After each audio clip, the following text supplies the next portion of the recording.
There's a confident bounce in the step of today's Tiger Walk. An Auburn team that some thought could go either way has clearly been headed in the right direction. Gus Malzahn's group is led by an elite defense. Good enough to have many thinking this stretch of SEC heavyweight action will have Auburn standing tall. Tonight, they will toe the line against one of college football's breakthrough stars. Austin Allen has impressed with what his coach says is unparalleled moxie. But this is no easy task at Jordan-Hare Stadium. A venerable place the Tigers will defend to no end. The Hogs already tested this turf today. The pressure has built up. Now they can get after each other for real. Get ready for the Saturday night.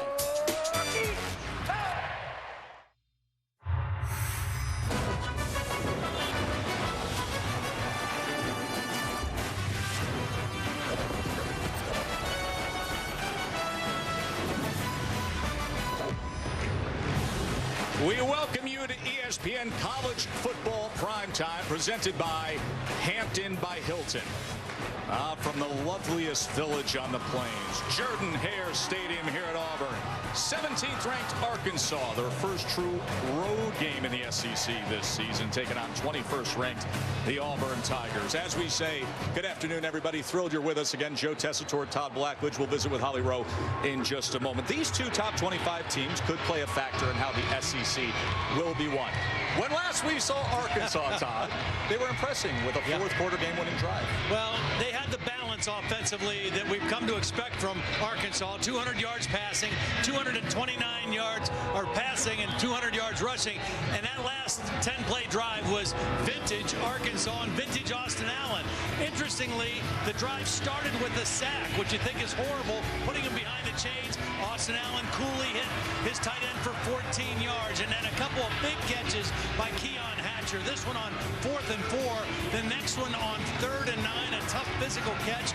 Raleigh Williams, who ran for 180 yards, a 22-yard run deep into Ole Miss territory, and then a beautiful call with the run to Jared Cornelius out of a different formation than they'd shown the whole game. It was an impressive game-winning drive in a must-win game. They felt great about that win against Ole Miss. Now Arkansas faces what I think is one of the most impressive defensive lines in the country. You come to practice down here at Auburn, and you look at those defensive linemen. These are grown men now. Anytime you want to build a great defense, I don't care what league you're talking about, you have to start with a defensive line, and this defensive front is impressive. Grown men, they're deep, they're physical, but they're led by two elite players. On the inside, Montravius Adams, defensive tackle, and Carl Lawson on the defensive end. Two of the best players at their position in college football. Well, Auburn makes their way out into the field. They're coming off a bye week, ready to rev that engine again. 5-0 in recent years off a bye week under Gus Malzahn. A year ago, these teams went 4 overtimes deep. It was an Arkansas win. What will we get now?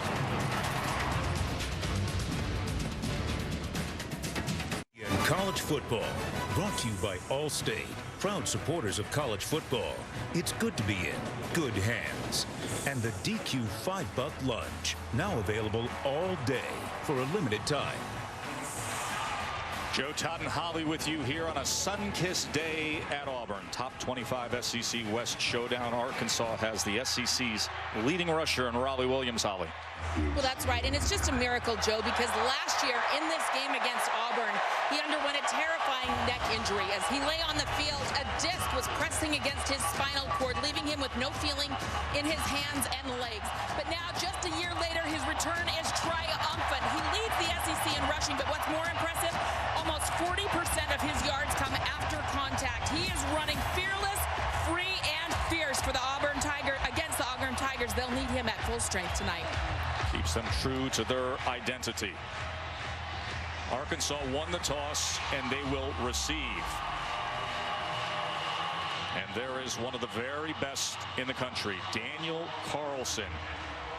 He leads college football in touchbacks, 30 of 31. And if you don't think that's a significant weapon, and you have a great defense like that, that's huge to make any offense have to go the long field on every possession.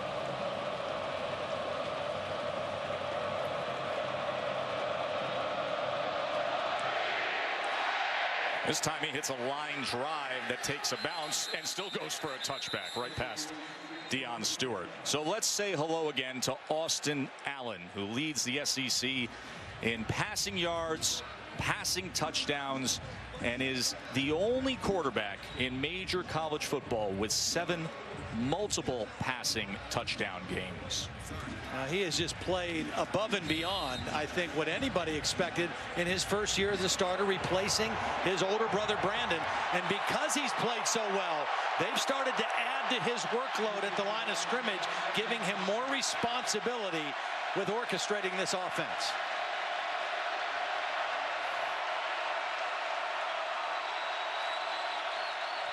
Raleigh Williams will get the night going for the Razorbacks with a good run. Impact players are brought to you by Chick-fil-A. Williams, coming off a big day against Ole Miss, had 180 yards and a 2-yard touchdown reception. Drew Morgan played a big role in last year's game against Auburn, had the game-winning touchdown in the 4th overtime. And Montavious Adams is on pace for career highs in sacks and tackles for loss, part of that outstanding defensive line.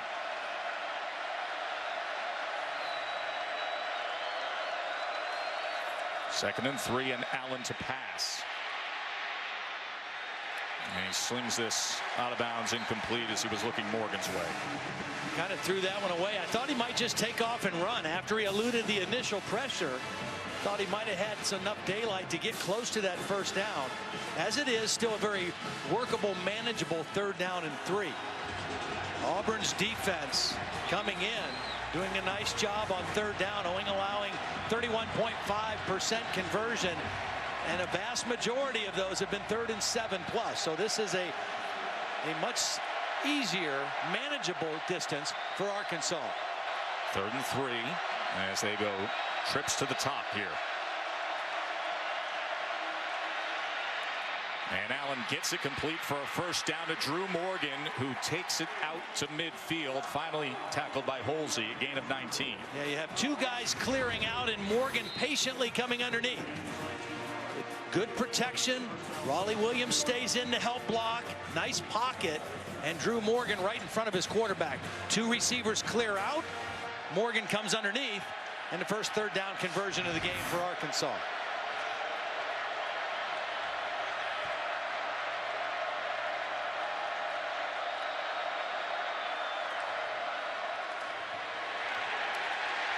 Nothing happening there as big Mon Adams with a tackle for loss. Well, he is so quick for as big and powerful as he is. And he used that quickness that time to go right inside the center, Frank Ragnow, into the backfield. Very disruptive for a guy that size. Talked to a lot of coordinators around the SEC, and many will point to Mon Adams as being the best defensive tackle in the league. And there are some great ones. 2nd and 14.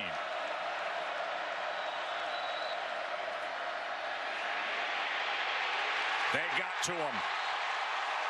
Put another sack on the list as Carl Lawson and Adams got to Allen. Well, Lawson's working on Brian Wallace right here. That's a tough matchup without help.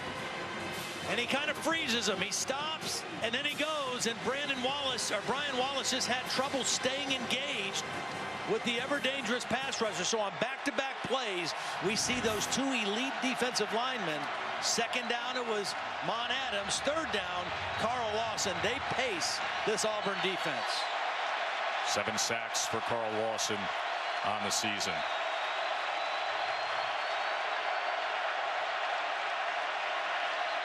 Third and 18 now for the Razorbacks as the flag comes in, and they will whistle that. Probably going to be 3rd and 23 now. Prior to the snap, false start. Offense, number 80. 5-yard penalty. It remains 3rd down.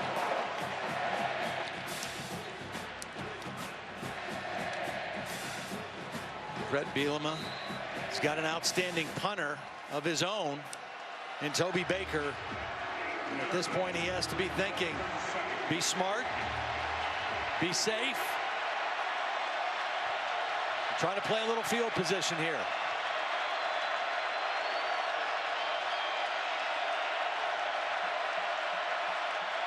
Allen to pass on 3rd and 23. Ball knocked up in the air, and it is intercepted by Carl Lawson.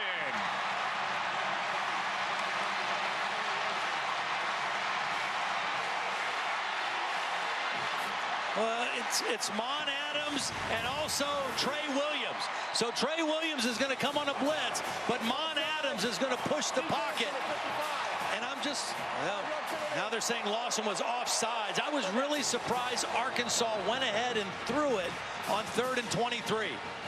Lawson is the guy who gets the interception, but they said he was offside.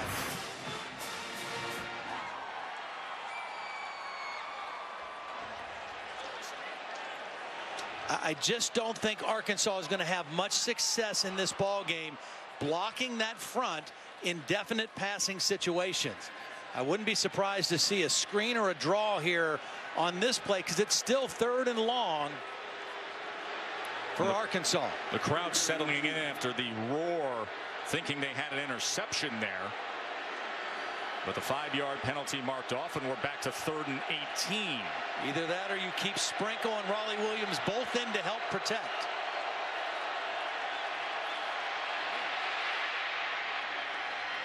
Long ball just to the outside of Drew Morgan.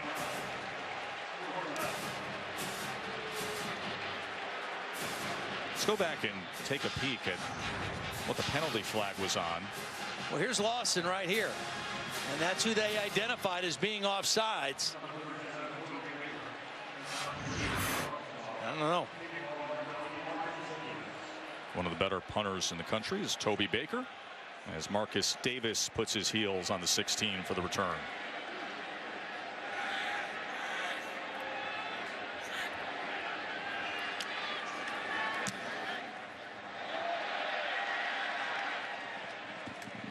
Directional punt right there on the sideline gave the kick coverage team a good chance. So Sean White and the Auburn offense. They're glad you're with us watching the SEC on ESPN. 2 of the 8 SEC teams ranked in the top 25 this week. As the crowd here on the Plains enthusiastically cheering because one of their all-time legends is down there on the field. Charles Barkley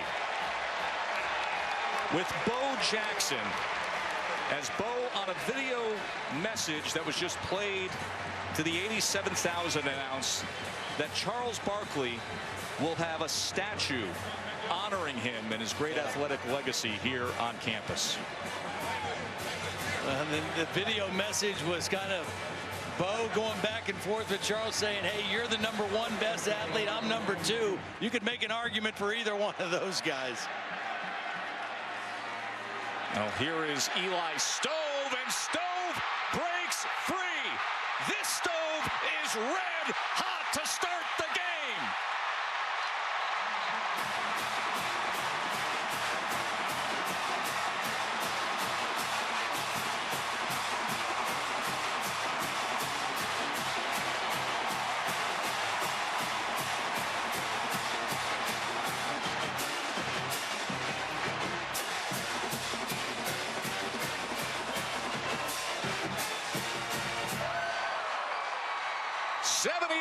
Touchdown run by the freshman Eli Stove.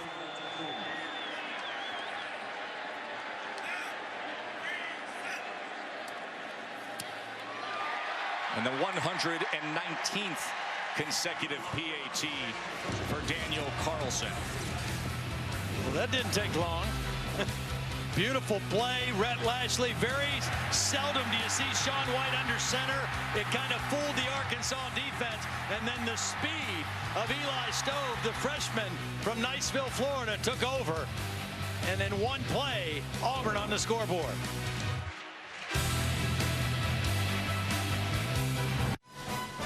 ESPN College Football is presented by Hampton by Hilton. Book at Hampton.com for a guaranteed discount. And in part by Buick, proud partner of the NCAA.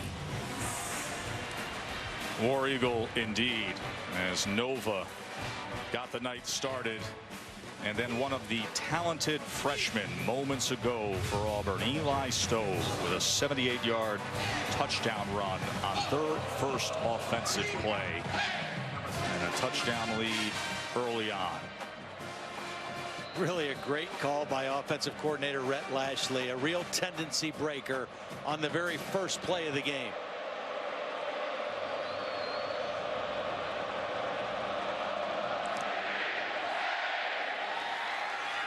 And that is the Daniel Carlson we're used to seeing with yet another touchback. Why it's a tendency breaker? Normally when Auburn brings a wide receiver in motion, it's to give the ball inside. And you try to make these guys' eyes go away from the back. But what's going to happen is they are going to fake it to Petway, who carried it 39 times last week, and give it to Stove. And then watch right here. Blocks by the receiver, blocks by the fullback, and there is nobody else out there. Everybody on the Arkansas defense locked inside, expecting Petway to carry it on the first play of the game. Instead, it was the jet sweep to Stove for a touchdown. Whaley getting the carry for Arkansas, just a gain of 2 there. First down is so critical for Arkansas. The way they're built, the way they play offense, they have to be successful on first down. Dan Enos is an excellent play caller, but when they get behind the chains, it really affects them.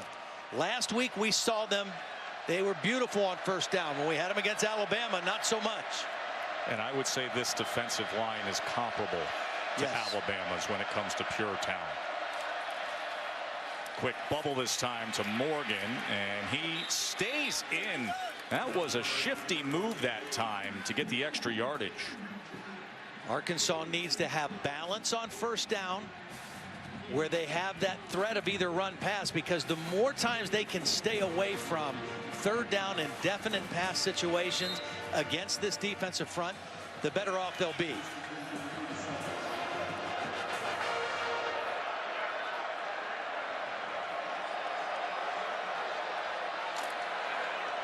Tavius Russell, Carl Lawson.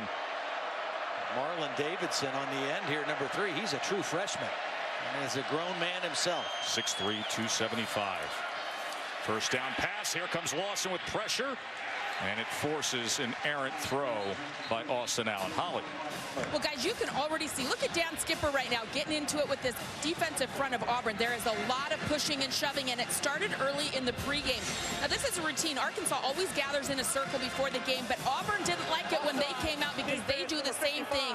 Everybody had to split them up. They have warned the officials that this happened pregame and to keep an eye on things during the game. But I'm telling you, after every play, there is barking, pushing, shoving. It's got a little flair to it tonight out here, boys.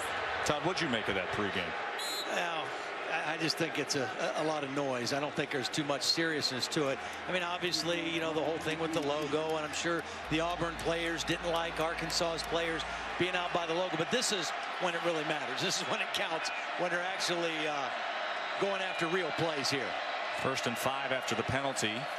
Motioning back in this time is Hammonds, and he gets the ball and is able to get past out towards midfield, where it'll be a first down for Arkansas.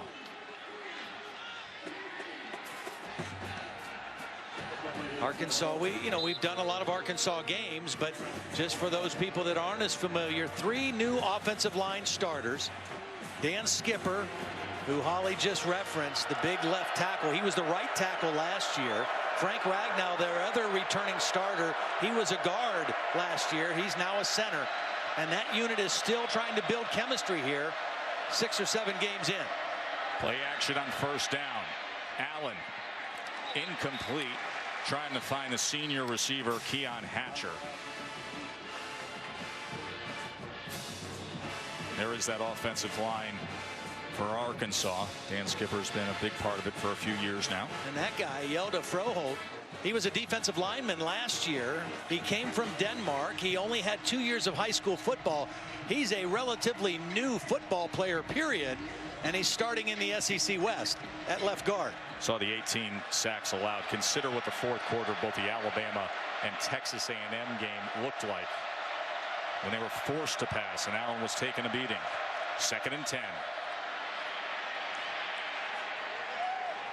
Straight up the middle that time, Whaley for 5. Holly? And I spoke with the Arkansas offensive line coach. He said, you know, with 3 new starters, we knew it was going to take time to gel. But last week, for the first time, we really felt like 5 played as one. This is a different defensive front they're facing this week. I'm telling you, down here at field level, these guys are grown men. It's going to be a big challenge for this offensive line.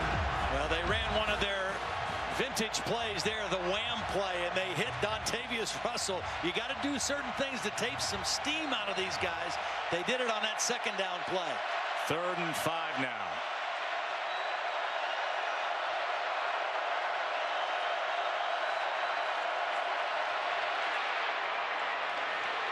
Tackled right at the line to make was Drew Morgan by Rudy Ford. The mark looks like it should be good for a first down. Well, Drew Morgan's a smart receiver. I'm sure he knew what he needed with the catch. Nonetheless, this is an outstanding tackle on open field. But it looks like forward progress is going to give him the first down. Good protection that time. The tight end Jeremy Sprinkle helped Brian Wallace on Carl Lawson on that pass rush. See Morgan with the most receptions for a first down. He's got 3 catches already tonight. 2 of them came on 3rd down. Back to basics with Williams, and Mon, Adams, and the rest of the group stacked him up. That's a loss of 1.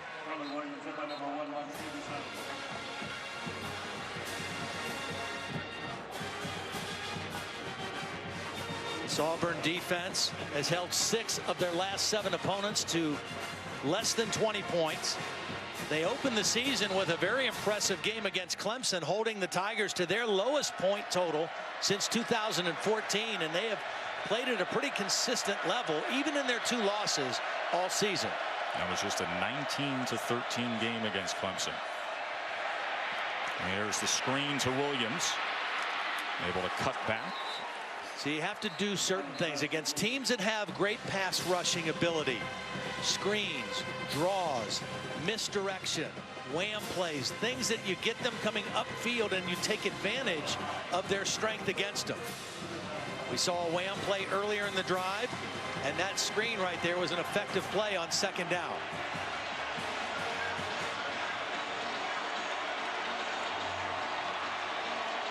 Third and 1 as they're going to bring in a little bit of beef here. Number 44, Cantrell goes 270, and the fullback, Hayden Johnson. They're going to split Cantrell out here. Play clock's down to 5. They better get moving here.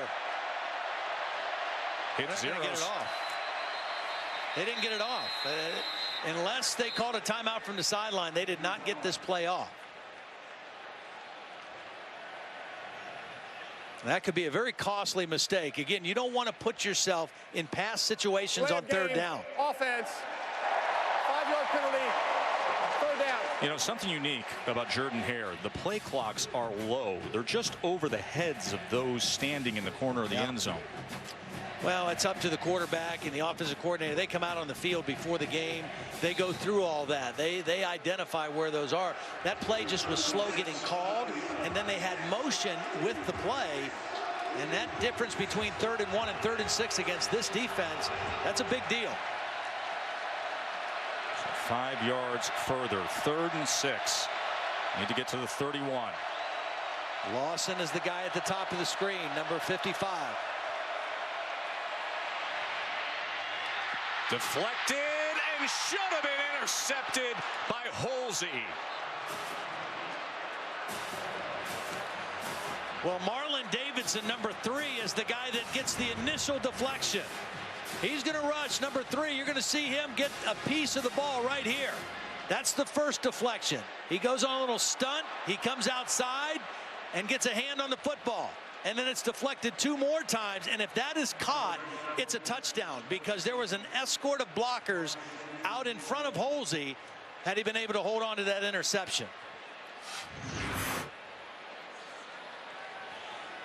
So Baker on to punt. See if he can pin them here. Back rotation worked. And that penalty cost them a shot at what could have been a 50-yard field goal. Instead, Auburn ball when we return.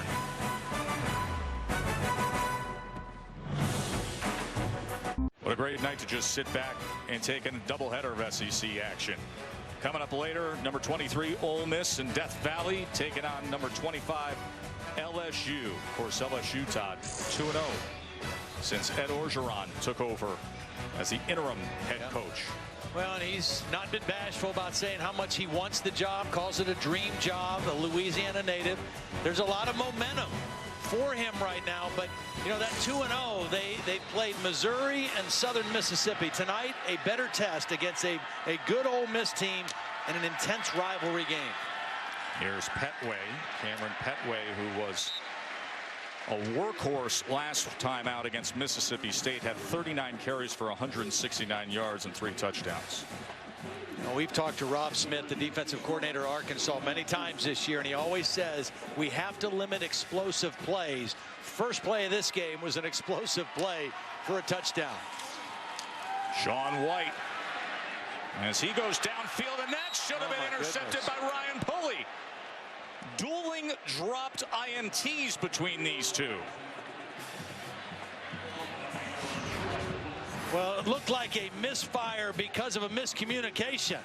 His wide receiver, Tony Stevens, kept going. That ball was thrown like a back shoulder fade or a comeback route. There was good pressure that got to Sean White, but he's lucky on that play.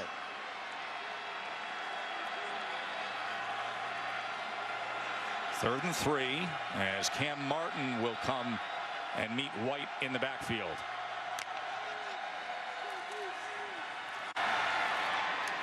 And a first down reception to Ryan Davis. Ryan Davis is the quickest of the Auburn wide receivers. They've got a lot of youth at their skill position. And they've accounted for most of their big plays, most of their yardage. And of those guys, Ryan Davis the quickest. There's the pitch to Petway. Yes.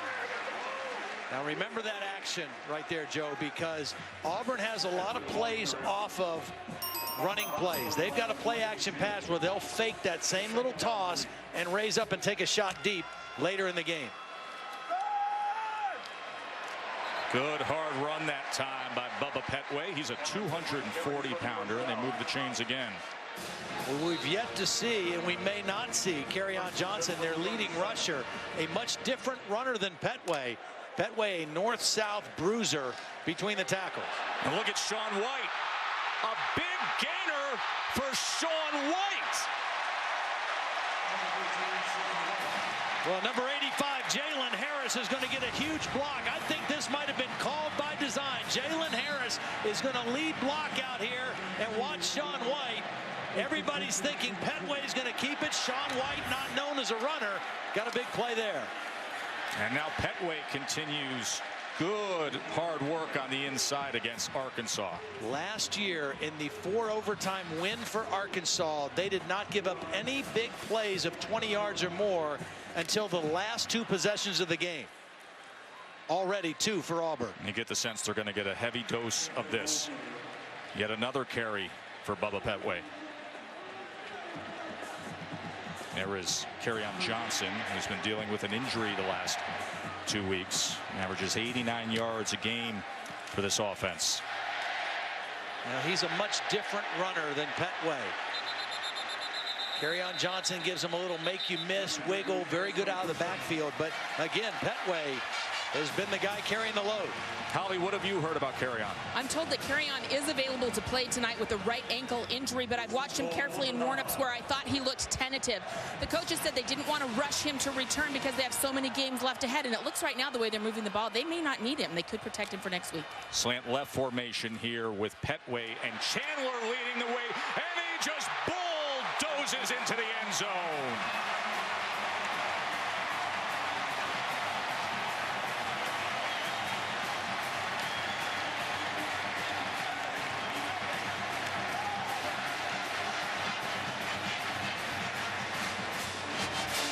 Make no mistake, Auburn is a run-first football team. If they can run it 60 times and throw it 20, that's the perfect balance for them. And they're off to a good start tonight.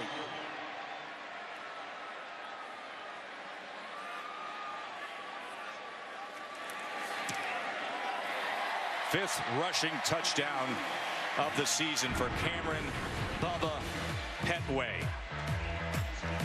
Just power football. Lead through, pull the backside guard, and you have a 240-pound tailback lowering that boom right at the goal line. Auburn, impressive so far.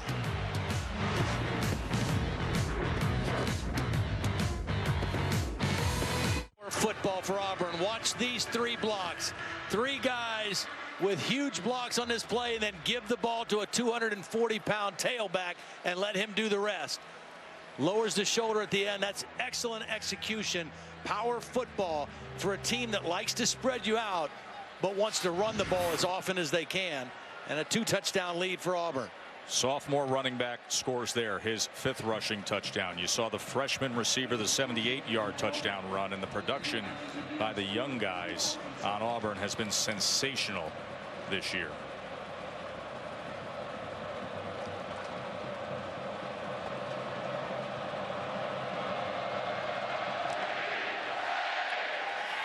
Another touchback with the big leg of Daniel Carlson. Let's check in with that man.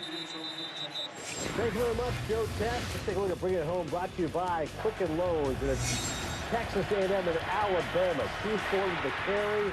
But then Jonathan Allen, the scoop and score. 10th straight game with a non-offensive score for Alabama, currently leading by 12 early in the 4th. Tess, back to you.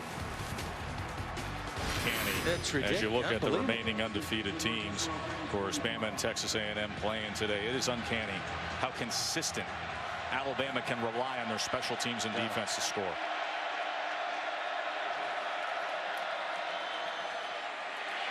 Whaley gets rocked by Trey Williams. You know, on that list of undefeateds we just put up there, Todd, and you and I were watching a little bit of West Virginia today. What do you make of them?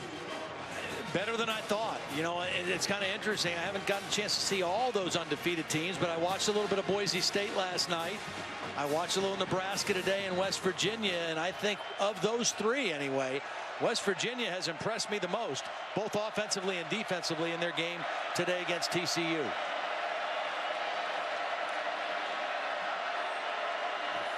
Second and 12. Allen goes down yet again. That was Byron Collard, the former #1 recruit in the country. 2nd sack given up by Arkansas's offensive line. Pressure right here on the inside, working on the right guard, Jake Rollerson. And you know, one thing that I think Austin Allen's going to have to do, whatever that clock in his head is about when he's got to get rid of the ball, he needs to wind it a little faster in this game. He cannot hold the ball long against this Auburn defense. Very good job by Dontavius Russell there. And then there's always this guy in spots like this. 3rd and 19.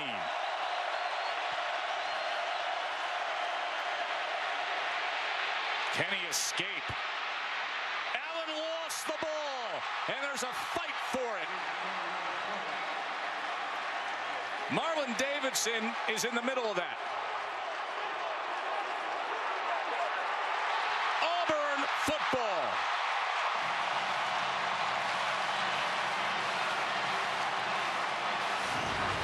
He was going to just pump fake. It's a good decision to leave the pocket and run. He's going to pump fake, and as he does, he just loses control of the football. And Auburn with the turnover. In Arkansas's 2 losses, they had 8 turnovers that led directly to points. He got away with an interception that was wiped out because of an offsides penalty, but that turnover is all on Austin Allen. Look at over the last 5 games. 7th fumble loss. The true freshman Marlon Davidson with the recovery there.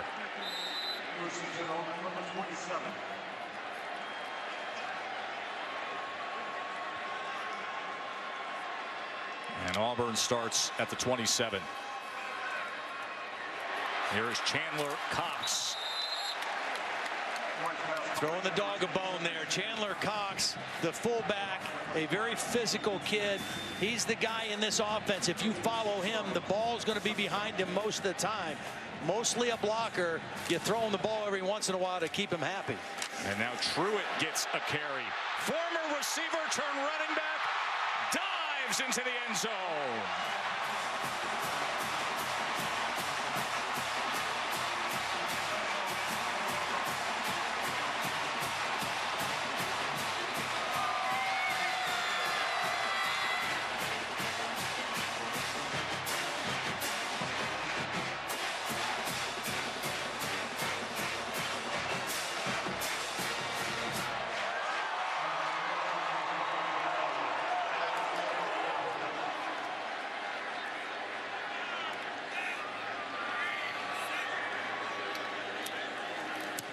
Little 5'9", 185-pounder with a 20-yard touchdown run. Well, keep an eye on Chandler Cox. You throw him a bone with the pass, and then you let the big dog do his job. Lead block, he hunts up the middle linebacker, Brooks Ellis, and the running back Truitt cuts right in behind it. Again, power football with a fullback leading the way. And Auburn's offense, Gus Malzahn told us they're starting to settle in with their identity offensively the last 3 or 4 weeks. I'd say that's an understatement. And consider the changes that they've made. Remember Gus Malzahn, who's really truly generationally one of the offensive wizards of high school football and college football. But a few weeks ago, he turned things over to his longtime sidekick, Rhett Lashley, and this offense has looked different. Well, and credit to Gus Malzahn. He made the decision for 26 years. He's always been the play caller. He's always put the game plans together. And he finally recognized, you know what, in the best interest of our team, in the big picture, I need to step away from doing this. He turned it over to Rhett Lashley. He has become a better head coach. And Rhett Lashley has taken this offense to a different level. It started in the LSU game, and it has gotten better each week.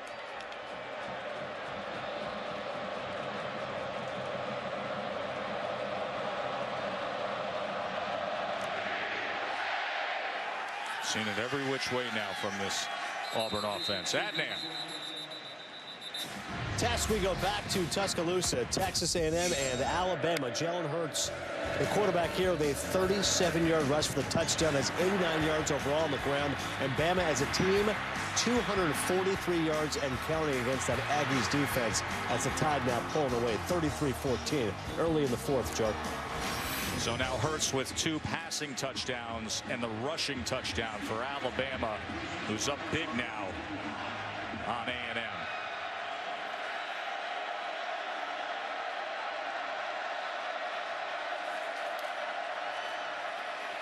Devwa Whaley, he was met and sent back by Stephen Roberts. So Bama sits on top at #1. This is what the preseason poll looked like in terms of #1 votes. A smattering across the board. LSU even in the mix there. This is what it looked like this past week. You got your friend from the LA Times that's keeping that Michigan vote there, but it is so hard to deny the reality of what's happening in T-Town. Of course, watching what's been bubbling up here on the plains in recent weeks, we could have a very interesting end of November, couldn't we? Allen goes down. This front is doing damage. Jeff Holland that time.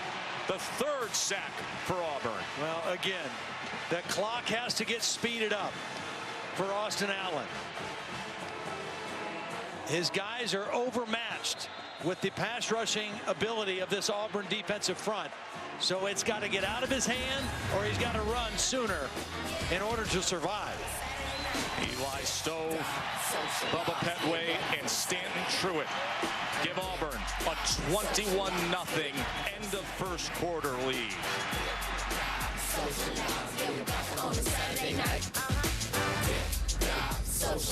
Get ready for the Saturday night. Well, this college football season, every game is live on the ESPN app and on Watch ESPN. Perhaps like we did today, you used it to see Lamar Jackson in Louisville throttle NC State 54-13. Jackson had 355 passing and 3 touchdowns, and then ran for another 76 and a score. We had all the games going up here in the booth all day long. It's a fun watch. This is the 5th third down play for Arkansas, and the 3rd one that has been where they've needed 10 yards or more to convert. Very tough against this defense. 3rd and 10. And he's able to get it to Williams, who tried to fight for that line to make. It'll depend on the spot. I think they're going to put him maybe just a couple inches short. When you can generate enough pressure by rushing 4, and that frees you up to use 7 in pass coverage, it's very difficult to get guys open on 3rd and long. At that time, Austin Allen had to dump it down to his running back as an outlet. And Brett Bielema right now showing he's going to go for it on 4th and 1 in a desperate situation. 4th and a couple inches from your own 35. Pitch this time. Whaley able to get to the corner, but that's the reality of down 21 to start the second quarter. Timeout, Auburn. And they're saying a timeout was called by Auburn prior to the snap. Arkansas tried to go with a quick snap. They knew they were going to fake like they were wedging it inside and get the ball to the perimeter. But Auburn, from the sideline, able to call timeout before the ball was snapped. Let's go to the studio to Adnan. All right, Joe, thank you very much. Let's take a look at today's Players Spotlight, brought to you by Cree LED Lighting. And this is Carrington Thompson, the Western Michigan wide receiver, 177 yards receiving, 2 touchdowns today. How big is that for him? Well, never had a 100-yard game before today. Currently 45-24 for Western Michigan. Joe? Remember, the Broncos opened up the year with a win at Northwestern, as they are rolling through the MAC. Also beat the Illini back in September.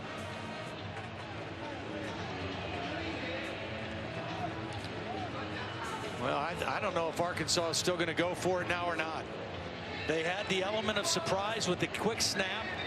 They would have converted, and now after that timeout, I don't think Brett Bielema wants to mess around with it. As Toby Baker, the senior punter, trots out, and Marcus Davis will be back to return. So from a 4th and inches that they thought they converted to a timeout, Auburn, and Baker to punt.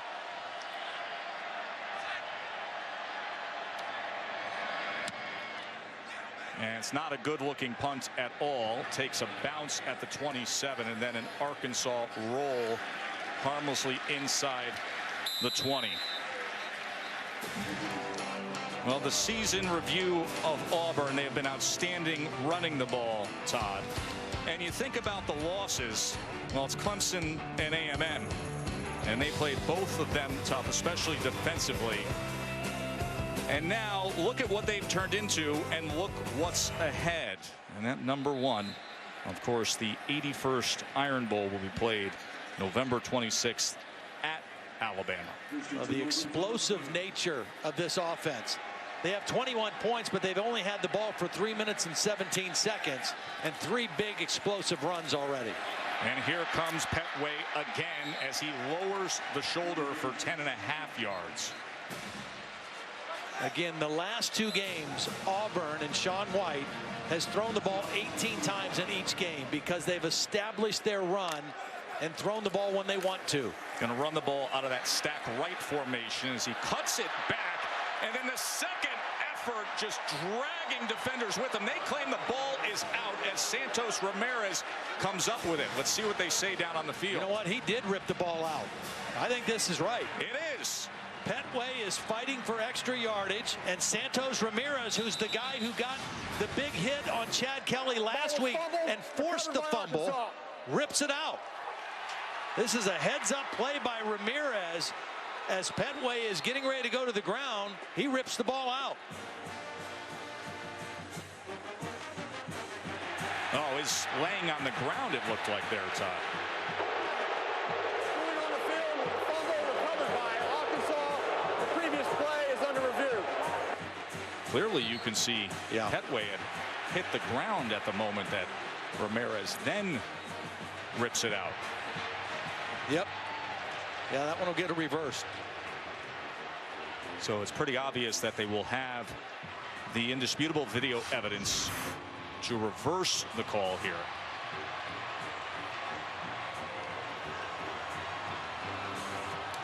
It was clear the ball came out, and that's what I saw, but also very clear when we show those replays that Petway was down, had both arms around the football before it came out. How about the running ability of Petway. You know, Todd, he came to Auburn. He was in the mold of that fullback, that H position. Only had a carry last year. One carry. Coincidentally, it was against Arkansas. But as a workhorse, he is a weapon.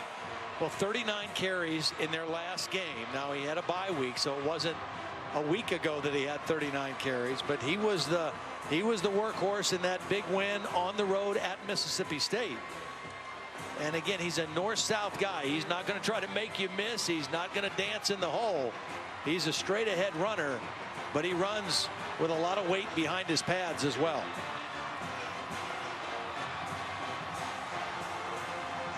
If they do turn this over, or if they do reverse this call and give the ball back to Auburn, this would be the perfect time for Rhett Lashley to go play action and take a shot deep. They've not tried it yet. They like to take deep shots, and it's usually off of some form of play action or a fake screen of some sort. And when you say play action with them, that could also be that jet sweep motion that they're prone to use. And there is Rhett Lashley, one of the real top up-and-coming coordinators in the sport. And he took over the play calling in recent weeks, and this offense has found its identity for sure. He and Gus Malzahn have a long history, dating back to high school, dating back to middle school. In the state of Arkansas. Yep.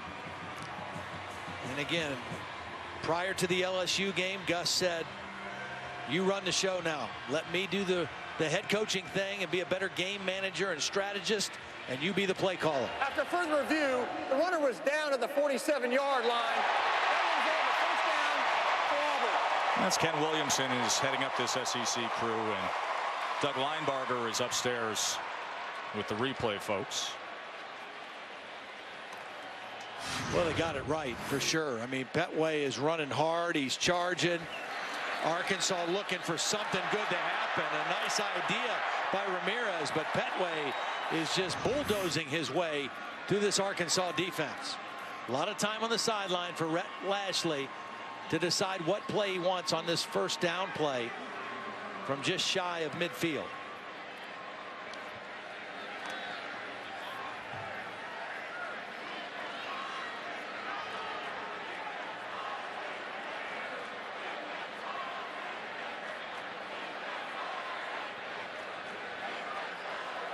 Correction, the ball is on the 42-yard line. That's still a first down for Auburn.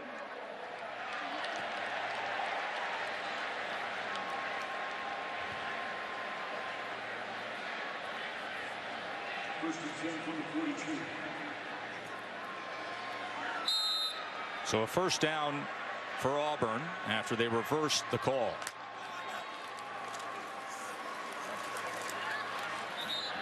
And Petway with a gain of 3. Right now, Arkansas is selling out to stop the run. They're single coverage on the wide receivers, a single safety, and trying to get as many bodies around the line of scrimmage as they can, which is going to make them vulnerable to a deep throw down the field. Darius Slayton, number 81, is the fastest wide receiver for Auburn. Here is that play action off the jet motion, and he's going to actually check down to it with Ryan Davis, as Davis gets 2 yards there, tackled by Andre Tolliver. Good coverage downfield by Arkansas that time, forcing the dump-off throw. And a good decision by Sean White not to get greedy. It wasn't there. Take what the defense gives you and give yourself a chance on third down. 3rd and 5.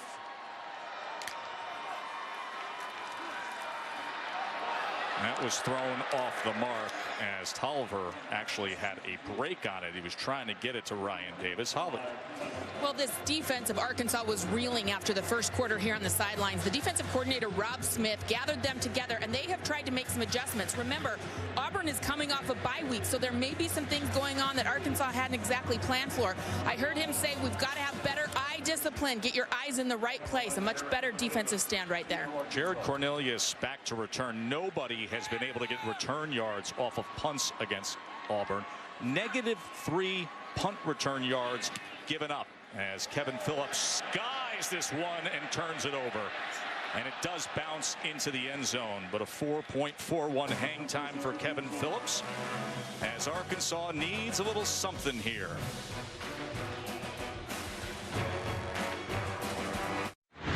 Well, we talked earlier how important it is for Arkansas's offense to be good on first down. They've averaged under 2 yards a play, which means the Auburn defense is turning it loose against Austin Allen. And we've seen this play before against A&M and against Alabama. Arkansas can't run. They're not productive on first down. They're forced to throw. And Austin Allen taking a beating here early in the ball game. 3 running touchdowns by Auburn. They had a 78-yarder on their first offensive play by Eli Stove. And the defense has been sensational as well with 3 sacks against Austin Allen and the Razorbacks. Here's a bubble screen to Morgan. And see, that's just like a run. It's a pass, but it's a run. You get the ball out there quick. He's got 2 blockers. You're having trouble running the ball inside against this defensive front. That's a good counter against Kevin Steele's defense. Kevin Steele last year was the defensive coordinator at LSU. He's been in a lot of places. He's been at Alabama with Nick Saban. He's been at Clemson, and he has done an outstanding job with this defense. He said he simplified things, and they demanded that guys played hard and that they tackled well. And so far this season, that defense has been pretty consistent.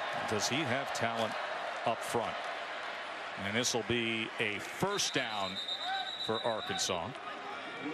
Replaced Will Muschamp, who was the defensive coordinator here, who's now the head coach at South Carolina. Also an outstanding defensive coordinator in his own right. Interesting to hear from Kevin. They didn't have to change that much. Yeah. Well, they both spent time under Nick Saban. They both kind of had the same philosophy on a lot of things defensively, and he tried to keep as much of the terminology similar as he could to make it easier of an adjustment for his players. Allen, as he goes to Cantrell, and with good blocks in front from Dan Skipper, Austin Cantrell will move the chains. Yeah, and we've seen 2 really good change of pace first down plays on this possession for Arkansas. Dan Skipper, number 70, is going to get out in front of this on the screen pass to Cantrell. Also Ragnow. Those are 2 good first down plays for the Razorbacks. Flag is down at the 46. Prior to those 2 first down plays, 1.6 yard per play on first down for Arkansas. So this drive, they go the wide receiver bubble screen to Morgan, and then the tight end screen to Cantrell. 2 very productive plays. After the play was over, unsportsmanlike conduct. Offense number 70, his first in the game. Defense number 57, his first in the game. Those fouls offset, the down counts. Second down. Skipper and Deshaun Davis.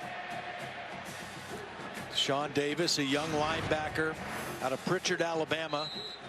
There it is on the sideline after the play. It's a little jawing, little talking. Not sure that deserves a penalty. It's just a guy maybe stepping in between saying, head back to your huddle.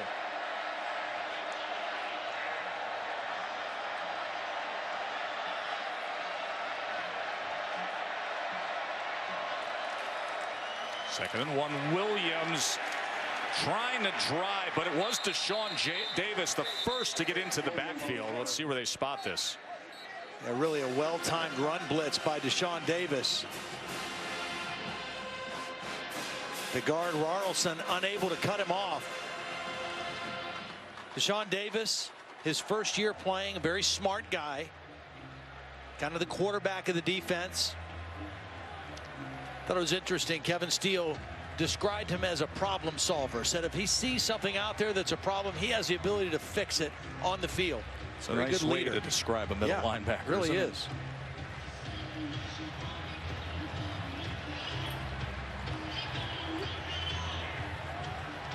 That's as close as you can get, and move it forward. A first down for Arkansas. They are desperate to get on the board here.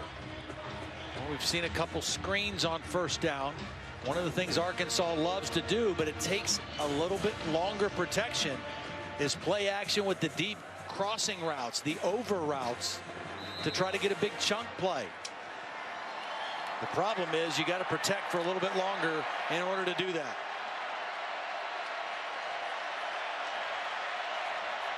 Last 2 first down plays for Arkansas, 9 yards, each one of them.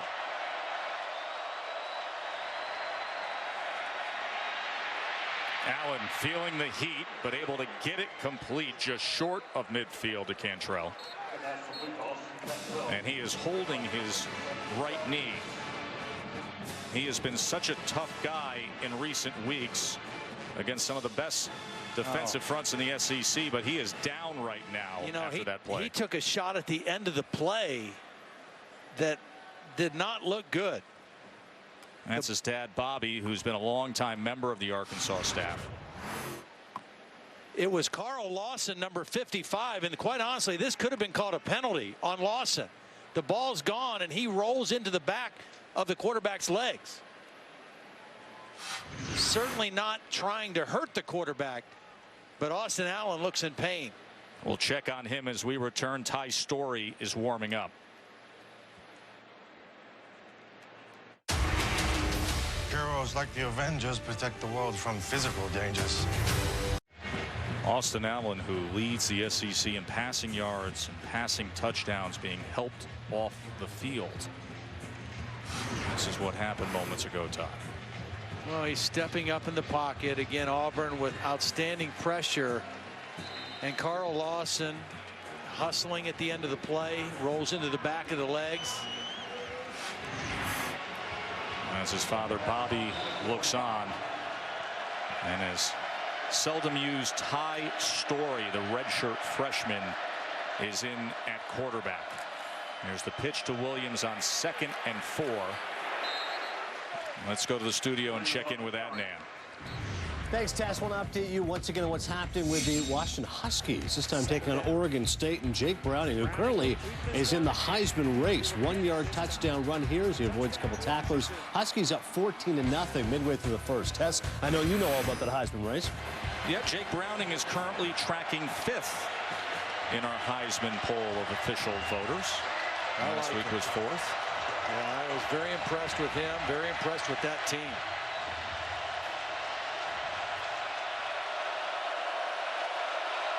Third and 2 now. TJ Hammonds into the backfield. And he takes the pitch from Story, and there is nowhere to go at all. As Marlon Davidson with a tackle for loss of 5 yards. Now, Marlon Davidson is in a stand-up position, and he's working against Austin Cantrell. Here's Marlon Davidson, the freshman, working on the tight end. He comes right inside of him into the backfield and stops this play. This defensive front is legit for Auburn, and that's how you build a great defense. And Kevin Steele has the makings of a great defense because of that defensive front. All too familiar scene, a punt from Toby Baker here tonight. And once again, it harmlessly bounces in for a touchback. Now that's the medical tent, and Austin Allen, their star quarterback, is in it. Down 21. ESPN College Football, brought to you by BMW. We only make one thing, the ultimate driving machine. And Chick-fil-A, we didn't invent the chicken, just the chicken sandwich. Well, the Auburn faithful have been rolling the live oaks at Toomer's Corner for over 50 years. There's a live look right now at Toomer's Corner. There it is overhead. You see Sanford Hall and the famed clock tower close by. We're not far away at Jordan-Hare Stadium. And here comes the motion around with Stove, who opened up the game with a big touchdown run. Same kind of play. They started in the shotgun like they do 99% of the time. The last minute, Sean White went up under center, and they brought the wide receiver on the jet sweep. That time, Arkansas a little bit more prepared for it. They stack left formation as Petway runs out of that. He just trucked Santos Ramirez, spun and kept going. 10-yard run. You know, it's pretty obvious in this game, just watching the action on both sides of the ball. Good up tempo there as they snapped in only 9 seconds. The difference between a team in Auburn that's coming off of a bye week and a team in Arkansas that has played 8 consecutive weeks and gets their bye week next week. There's a much different speed that Auburn is playing at on both sides of the ball. There's Sean White that time keeping. Remember, he had a 40-yard run earlier tonight. Well, Brett Bielema thought because there was a fall break that they were going to get their team a little bit more rested. They were able to allow them to have a little bit more rest, sleep in on Monday and Tuesday, and still get them on the field. But I still think when you play 8 weeks consecutively and you're in the SEC West, it takes its toll on you.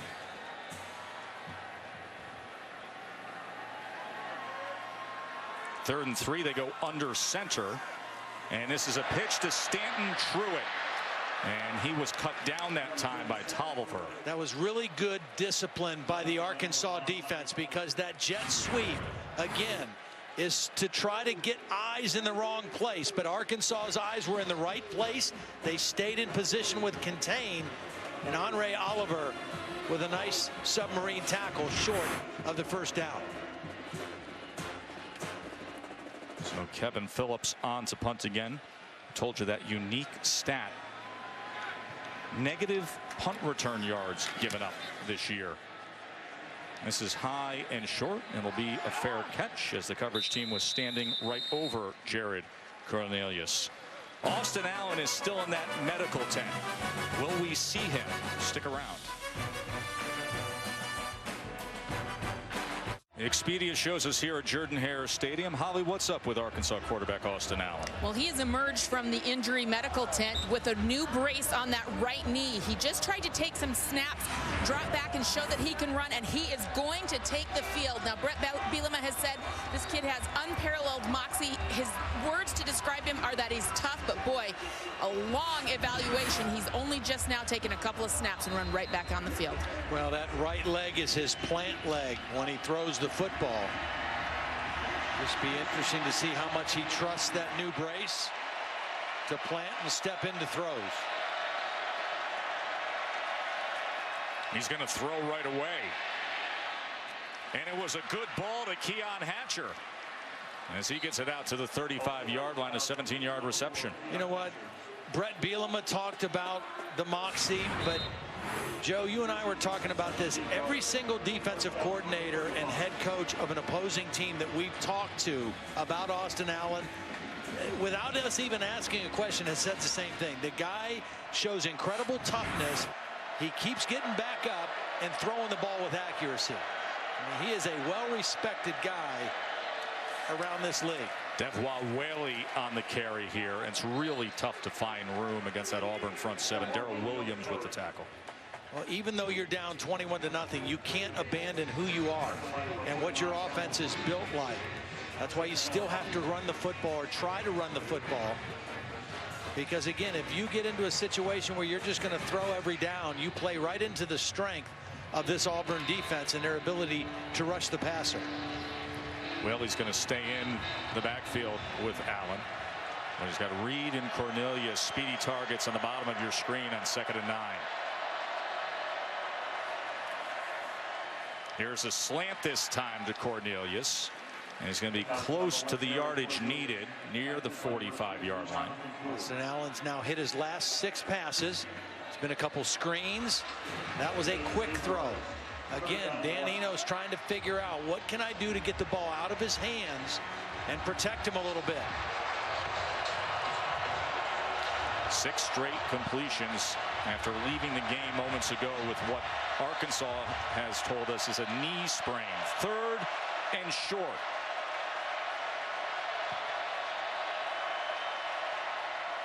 Whaley tackled for a loss by Cowart.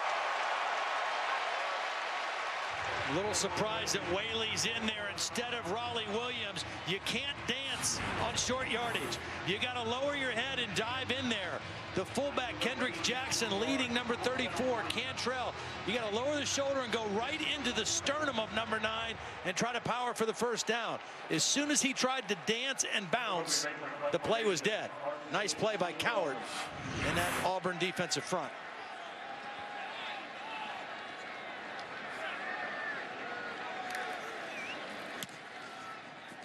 And Baker skies another one. And once again, it hits inside the 5 and runs through the end zone.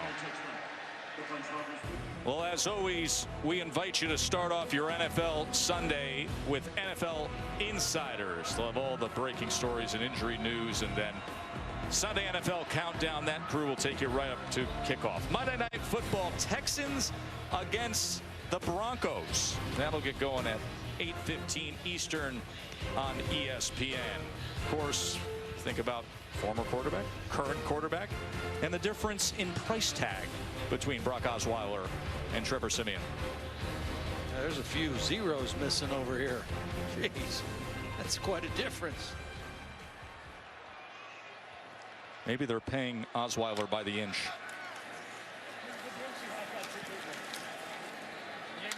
As Petway takes it ahead again, he has gotten plenty of work already. Again, 39 carries against Mississippi State. That's his 13th carry of the night here in the first half.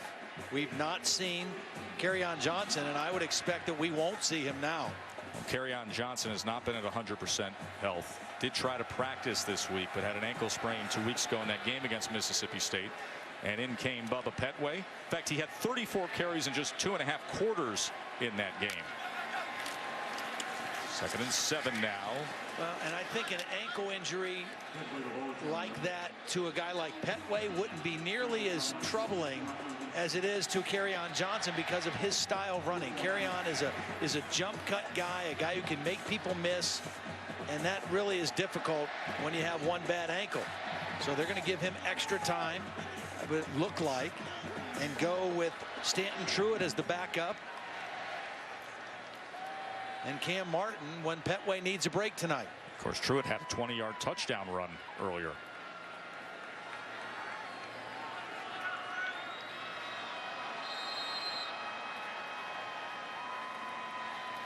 Timeout, Auburn. 2nd timeout of the half. And that gives us a chance to go to the studio to Adnan. This will be a 30-second timeout. All right, Joe Test coming up on the Buick halftime report. Roll Tide, a matchup of SEC unbeatens, but Alabama gets the better of the Aggies. Also, speaking of statements, Michigan once again running roughshod over their Big Ten opponents, and Lamar Jackson, the Heisman frontrunner, for good reason. Joey Galloway, Danny Cannell, join me. Buick halftime report. Test, back to you. Look forward to hearing what the guys have to say after watching Alabama do damage again. Jalen Hurts had 2 passing touchdowns, a rushing touchdown, and Jonathan Allen with a fumble recovery for a touchdown. Well, if Alabama played, then that means they must have gotten a defensive touchdown. And it happened again.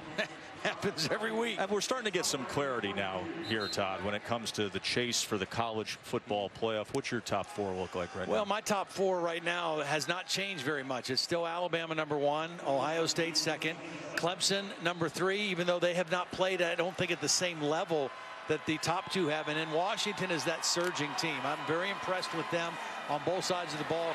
Michigan very close behind. And everybody's very impressed by this guy, Cameron Bubba Petway, putting on a show at 240 pounds against this Hogs defense. 27 more yards for Petway. Now this is just, I mean, they got it going. This is just zone blocking. Petway reads it, shows good vision, and then the strength to break tackles. You're not going to bring him down with arm tackles. Rhett Lashley and Gus Malzahn very content to just run the football now. Under 2 minutes in the first half. They have a commanding lead. They'll get the ball to start the 3rd quarter.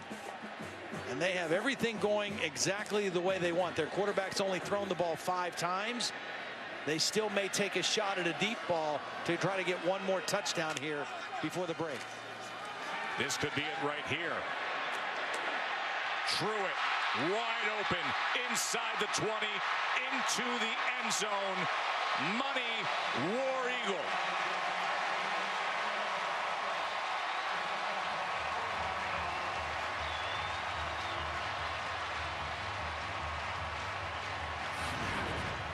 Well, Truitt is going to come in motion here. And he's going to go out, and Santos Ramirez, as he comes up, he's just going to kind of get frozen looking at the reverse and lose sight of the guy running right past him, Truitt. The motion again affects eyes. That time it affected the safety, and Auburn with another touchdown. Todd, teams don't stay the same. They get better or worse. This Auburn offense is getting a whole lot better as the season goes on. Beautiful night here at Auburn as you're watching ESPN College Football Primetime, presented by Hampton by Hilton. Sean White, I'll tell you, we've talked about Austin Allen. Sean White from last year to this year, a much different quarterback, very productive. He leads the SEC in pass completion percentage, passing efficiency. And when you can run the ball the way they've run it the last 3 weeks or 3 ball games, I'll tell you, that just plays right into his efficiency. He's only thrown it 6 times tonight, 4 completions. Last week, 18 attempts, 14 completions. He's an accurate guy, very good decision maker, and his team really responds to his toughness and his competitiveness.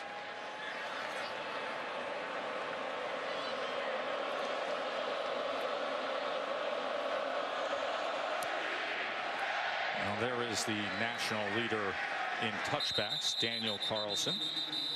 Taco Bell's a proud partner of the College Football Playoff. Be on the lookout for Taco Bell student sections. Passionate fans like this all season long.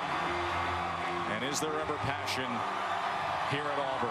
One of the great pageantry-filled shows in college football. Always feels like an event down here, doesn't it? It's a fun place to come to do a game. The tailgating, the RVs, the Thursday night dinners at Acre. Yeah. That doesn't hurt either with Chef Bancroft. Legendary eating this weekend. I think they should make a statue for Chef Bancroft and Miss Eloise. You got Barkley, the Heisman winners, and Miss Eloise and Bancroft in your world. There's Trey Williams with the tackle there.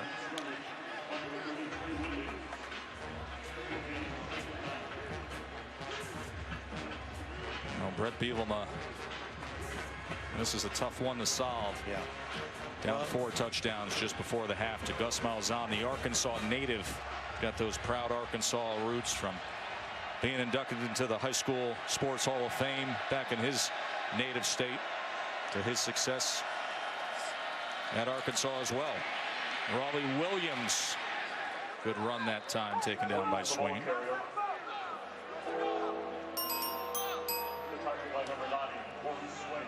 See, Ole Miss and LSU still set to come your way. Leonard Fournette is expected to be back, but they haven't been too shabby with Darius Geis running the ball as well. 3rd and 1, Williams. And he's able to muscle ahead for a first down. See, they had Williams out that last 3rd down and short, and Whaley was in there, and the young back tried to dance and make a bigger play than what was there. Williams, a little bigger, a little more experienced runner, got the first down on 3rd and short that time.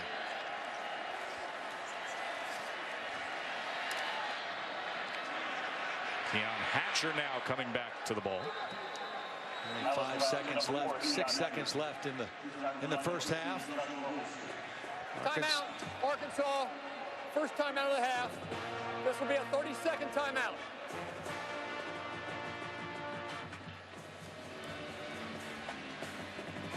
What a night it's been for Auburn running the ball. Well, they make no bones about it. They want to run the football. They're a power running team. This was the first play. They faked the inside run and go with the jet sweep. They opened the game with a big play by Eli Stove, and then they started pounding it with their big 240-pound back and the 1 quarterback run. You had the quarterback run and the jet sweep, and everything else after that has been pretty much this guy, Cam Petway. Good blocking in that offensive line. Good lead blocking by the fullback, the H-back Chandler Cox. And you take a look at those numbers. 268 yards rushing already. The last time out against Mississippi State, they built a 35-0 halftime lead. They had 335 yards of total offense in the first half. And they have picked up right where they left off after the bye week. I thought you brought up a great point about Gus Malzahn, guy who's been acclaimed as an offensive genius, but felt like he needed to be more of a head coach. Turned over the play calling duties to Rhett Lashley, and this engine has been revving now for weeks. He feels like he's developed better relationships with his players and also with his other coaches, because there's a lot of responsibility. If you're the play caller and the offensive coordinator per se, you lose touch with a lot of other things. You have to really hone in on that. Is there something here for Arkansas before the half? That was a good gainer to Keon Hatcher, a 12-yard reception, and still 4 seconds remain. They're going to try a long field goal here, try to get some points on the board before halftime.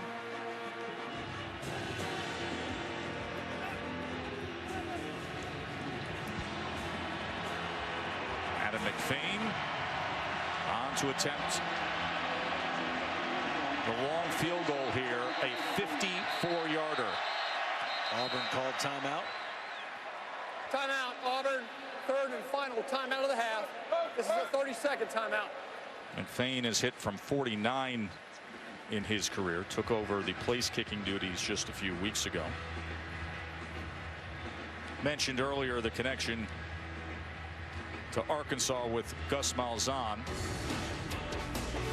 Rhett Lashley is offensive coordinator. You know, they won a couple Arkansas State high school titles at Shiloh Christian. They both played at Arkansas. You can comment on the haircuts later. Coached high school football successfully as coach and assistant. You know, Rhett's been with them since the 8th grade as a player, as a graduate assistant, moving on to Arkansas in 2006, and then gave him the offensive coordinator job when he was the head coach at Arkansas State. And of course, they come down here. There's Jay Jacobs, the athletic director, talking things over with one of the rising stars in the game, a young assistant in the coordinator, Rhett Lashley. And here is McFain from 54. And how about that 54-yard field goal for Adam McFain? The first thing to feel good about as this first half comes to an end for the Arkansas Razorbacks. Auburn was running all over them. Let's send it back to the studio for the Buick halftime report. Socialize, get ready for the Saturday night. Eli Stove, and Stove breaks free. This Stove is red hot to start the game. And Chandler leading the way, and he just bulldozes into the end zone. Truitt gets a carry. Former receiver turned running back, dives into the end zone. Truitt wide open into the end zone. Money War Eagle. Down here at Auburn, it is college football primetime presented by Hampton by Hilton. Joe Tessitore, Todd Blackledge, Holly Rowe with you. Auburn offense had 28 total plays. None for negative yardage. Last 2 games now, they're outscoring their opponents 63-3 in the first half. And they're doing it the way they want, which is running the football. Coming into the game, they were averaging 263 yards a game on the ground. They bettered that by 5 yards in the first half. 268 yards rushing. They only threw it 6 times. The offense looks like a machine right now, and Arkansas really had no answers. I mean, I don't care how you line up. In the SEC West, you got to be able to run the football and stop the run. And Arkansas not able to do that in the first half. And they're going to get the ball to start this second half. Squib kick that goes out of bounds. Moments ago, Coach Bielema with Ollie. Well, Coach, how serious is Austin Allen's knee injury? Well, obviously you got more than anything. It's a bruise. Got stepped down there, and everything checks out structurally. He wants to go and got clearance from the doctors. But again, another great individual performance. What's not going so great? Defense, 268 yards. How do you fix that? Well, obviously they couldn't wait to run that first play. We got to secure it. There's been 3 times where we've lost our edges, all resulting in critical downs. They ran that wheel route over there, obviously baited us into that. We have to secure, contain the football outside in, and obviously tackle a lot better. Thanks, Coach. Thank you. That play that he says they couldn't wait to run was Eli Stove's 78-yard touchdown run. What do they start the second half with? The sledgehammer again. Cameron Petway. 17th carry of the ball game. Got 120 yards tonight. Had 169 and 3 touchdowns last time out against Mississippi State. Look at the first half numbers that he has put together. Remember, Kerryon Johnson is out injured. Stanton Truitt now in the backfield. And he gets to the outside here. Well, that's exactly Good pursuit. Yeah, that's what Brett Bielema was telling Holly about. Setting the edges, not being soft on the edge of the defense. Pursue, keep the ball on your inside shoulder, and relatively short gain on the play.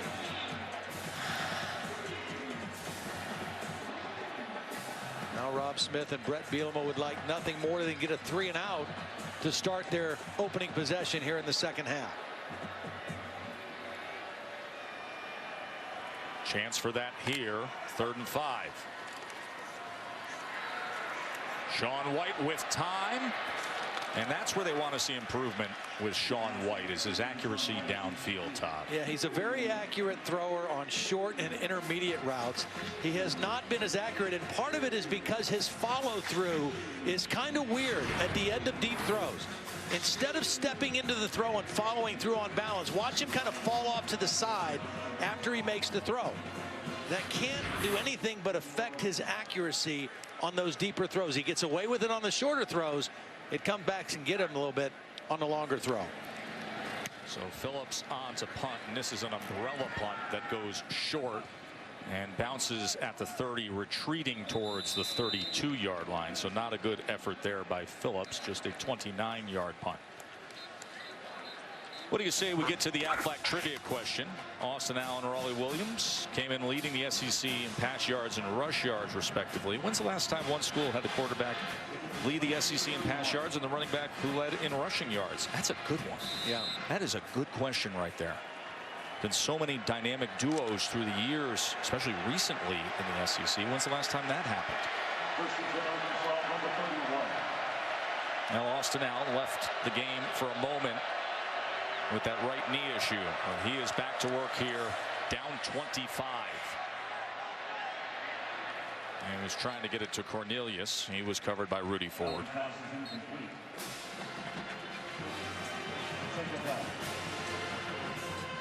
Haven't been many opportunities to go deep down the field because of the protection. That time protection was good, but Auburn's deep coverage was better. Austin Allen had hit his last 8 passes before that one.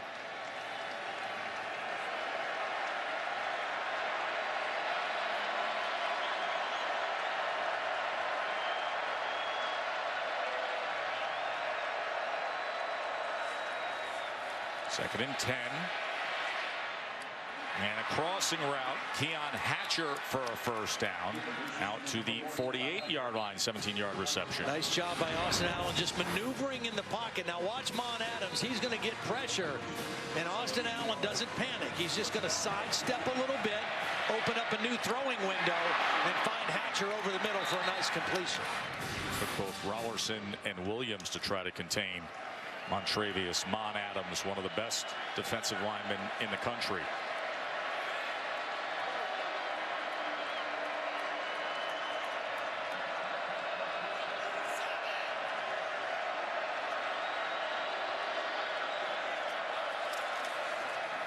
High formation lead here with Williams, and he was tackled for a loss as Deshaun Davis was the first to trip him up. Trey Williams also getting involved. Deshaun Davis a little undersized for that Mike or middle linebacker position, listed at 239, but quick, smart, and that's the second time we've seen him get behind the line of scrimmage and make a play. Kevin Steele told us, he said, I don't worry about size when it comes to my linebackers. I had Sam Mills back in the day. One of the best of all time at 5'9".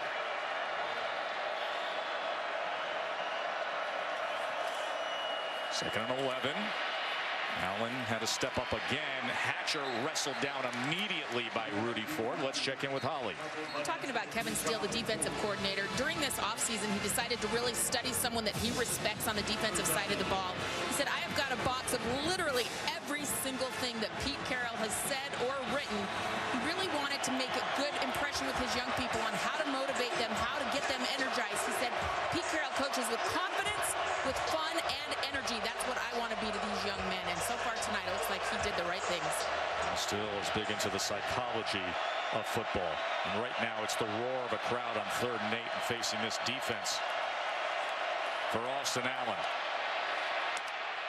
Batted again. Was that intercepted? No, they're saying. But you see the athleticism of Mon Adams as Marlon Davidson so active getting in there against Allen. They're so versatile because they can take Mon Adams and put him at the end and put Lawson in here at the tackle, and they can just adapt either way. And it's those two that combine. You see the twist on the other side. Marlon Davidson in there with the tip. This front is impressive. Marlon Davidson has an unbelievable upside. Yeah. He and number 5, Derek Brown, the 2 true freshmen that are part of this defensive line rotation.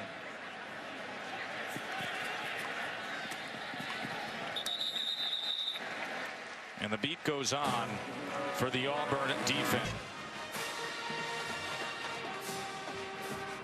28-3 here at Auburn. Sean White and his Tigers offense has been in rhythm right from the start. Sean White is really a good decision maker. That's important in this offense, particularly as fast as they want to go. He really understands what they're trying to do. Pretty easy to do that the past couple games. Handed off to Bubba Petway again for 5. Petway's been sensational. The one area where Sean White, the coaches told us he needs to continue to improve, is his consistency in throwing the deep ball, because a lot of the big plays in this offense are generated off of play action deep throws. Very accurate short and intermediate routes. 2nd and 5, and Petway again is rolling. Sean White came in today leading the SEC in completion percentage, but there's something unique with him, Tom. Well, in pregame you can see he just follows through on balance like you would expect, but in the game sometimes he gets a little overexcited with his feet, and that fall away just affects his balance. There's Ryan Davis on the hitch to the near side. It's something he's probably not even aware of in the game because he doesn't do it in practice. But in the games, he gets a little excited. Brett Lashley says, I think sometimes he wants to see where the pass is going and see how big of a play it is, and he just doesn't finish the throw properly. 2nd and 3. Look at Bubba Petway crossing midfield. You know, back to the Sean White conversation, Todd. You know, there was a point earlier this season when White and John Franklin and Jeremy Johnson were all out there. The Clemson game, they were rotating 3 quarterbacks as they keep it on the ground again. But really, since Gus Malzahn and Brett Lashley gave Sean White the keys to the car, just having that confidence and knowing you're the man, you've seen him emerge. Yeah, and I think his competitiveness and his toughness, you know, it has kind of rallied his team. And I think that John Franklin is kind of the backup guy now, and he offers them a different spark. We may see him before the night is done. But Sean White has played very consistently in running this offense. There's that fake pitch. They can take a shot off of it, and they do. And downfield, Tony Stevens had a chance to secure it. He was covered by Andre Tolliver. Yeah, that's a nice little action where they fake the toss, but Andre Tolliver, because it was man coverage, was not looking at the fake. So he was there with the intended receiver, Stevens, the whole time, and made a nice play on the football. If it's zone coverage and those defensive backs are looking in at the quarterback, they get fooled by that fake. But man coverage, their eyes are on the man right in front of them and not the quarterback. Here's how you know you're having a good night on offense. For Auburn, this 3rd and 8 is their longest 3rd down tonight.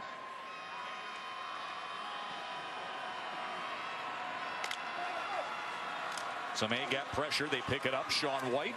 There's the completion to Nate Craig Myers for 11 and moving the sticks. And a better follow through by Sean White. There was a little traffic around his feet, but he stepped into that throw. And again, the short and the intermediate routes, he is a much more accurate passer. That was a beautiful throw to the sideline for a 1st down.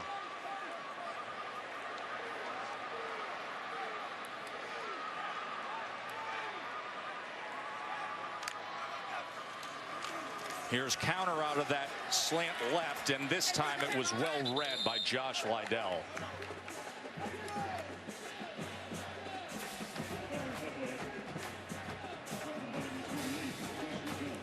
I don't know what I have to do with the Pink Panther, but it better not be just clocking the ball. Come up with something better, Rhett. I think it might have been that jet sweep for the touchdown, the first play. You're the very way you kind. called it. I mean, your call was there was no good. inside information. The stove on that was red there. hot, Yeah. so I bet that was your play.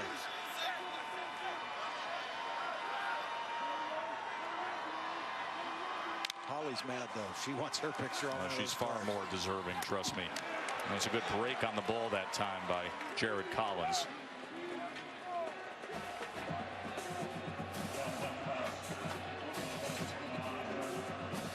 One of the interesting things about this Auburn offense is they get ready to face another third down play.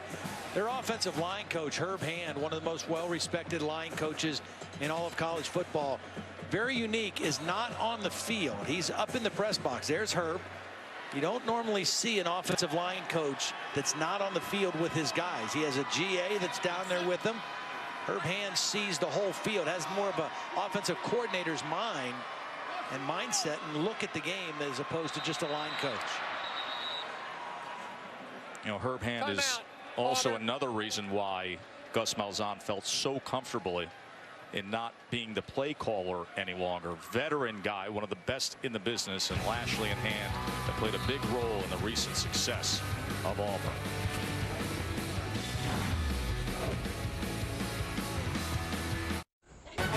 ESPN College Football, brought to you by Verizon.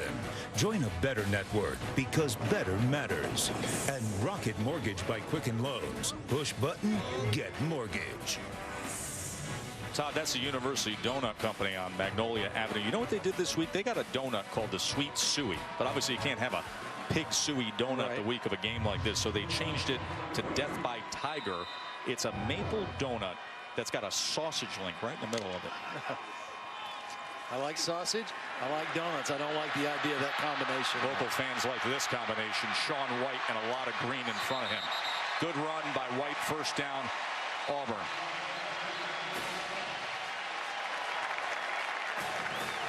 Again, the decision-making of Sean White. What has made him this stabilizing guy at the quarterback position? His decision-making, his accuracy as he comes out of the game right now. And now we see John Franklin in the red zone. Averages 11.4 yards per rush. John Franklin. And here he goes. And look at how fast he is. It'll be first and goal, Auburn. 11 yards there. Right on his average. Yep, design quarterback run. He showed pass. He waited for his pulling guard, Alex Kozan, to get out in front and followed him for a nice game.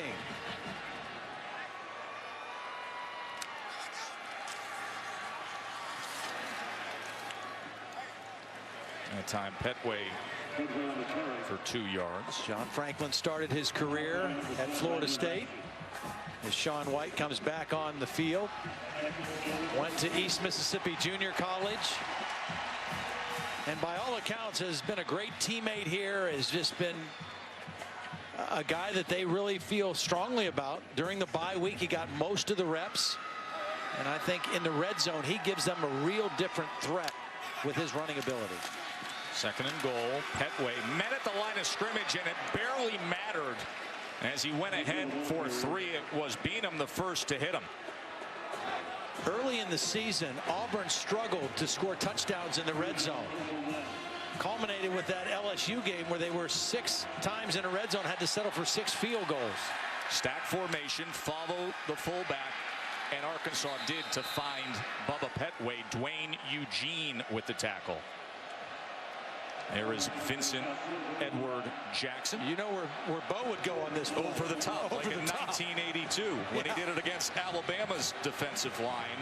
One of the signature victories in Auburn history, ending Bama's 9-game winning streak over Auburn.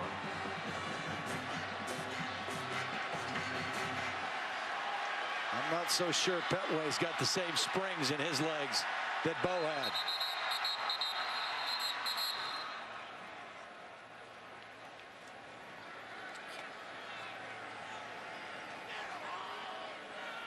Timeout. Arkansas. First time out of the half. So the Razorbacks will use a timeout. We're going to dance with 4th and goal when we return.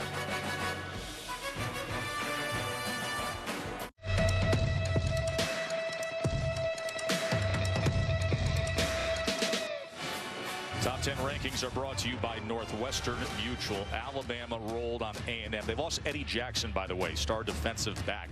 Look what's shaping up in the Big Ten West when you look at the rest of the top 10, Todd, because Nebraska, as you know, has been off to a great start, unbeaten. They get through. Wisconsin, how about their defense against Iowa today? Unbelievable. The level that they've played defensively, they got Beagle back. He had been out. He was one of their best players. Got him back today. The job Justin Wilcox has done. Everybody thought when Dave Aranda left to go to LSU, their defense would slip a little bit. They have been outstanding. Here's 4th and goal. Sean White. Did he play that to perfection or what? How about it, Sean White? Well, he played it to perfection, and that lead guy, you follow Chandler Cox, you'll see where the football's going. He made a beautiful play, too, faking where he was going to block. Watch Chandler Cox fake inside, then bubble out, and get the key block to allow Sean White to get to the edge. Term often described with Chandler Cox is he's the indicator. Yep. Find him, find the ball, but just enough of that inside to throw them off. And White with the rushing touchdown. And let's go to the studio and say hello to Adnan.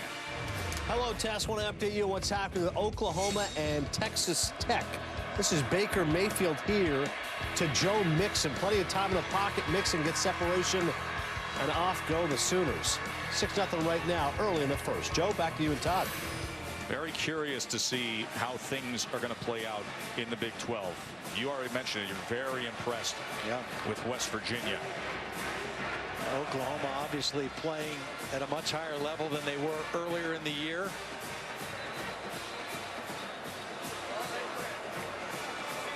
Everybody kind of thought with all the things going on with Baylor that, you know, they would fall off, but they're sitting there still undefeated as well. Baylor and West Virginia unbeaten. Oklahoma, of course, will have something to say about the Big 12 race in the month of November as we work our way towards the big reveal of the college football playoff.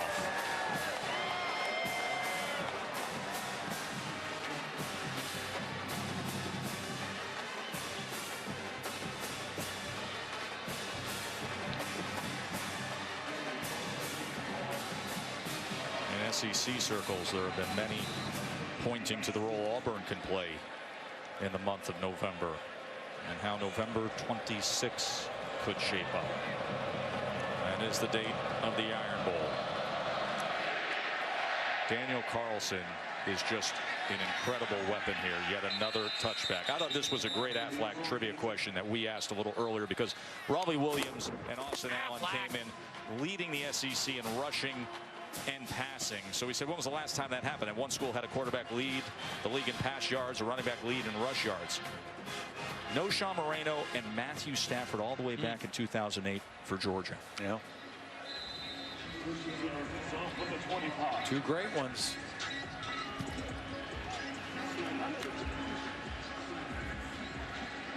Here's a tough one. Austin Allen, the quarterback. He went down earlier tonight, as Holly was reporting, on the right knee injury. But he is as tough as could be, hanging in there. And with time in the pocket, he's going to go underneath. Keon Hatcher gets free for a moment and will have a first down for the Razorbacks. I think Keon Hatcher's a very underrated wide receiver. Well, we've seen him again a lot. He was hurt last year early, missed the rest of the season. That's his 6th catch tonight. Coming into the ball game, 21 catches, and he makes the tough catches. He's a physical guy. And he has been a very dependable receiver for Austin Allen. He was critical on that game-winning drive against Ole Miss at a 4th down conversion. Pressure nearly got to Austin Allen again, but it'll go as an incomplete pass. Yeah, Austin did a good job of feeling this and knowing that the pressure was coming. A blitz coming from the outside this time. A free rusher is going to get to Austin Allen. He knows that he's got pressure. He kind of dances a little bit and tries to dump it to Whaley. An incomplete pass in that situation, much better than a sack and a loss of yardage play.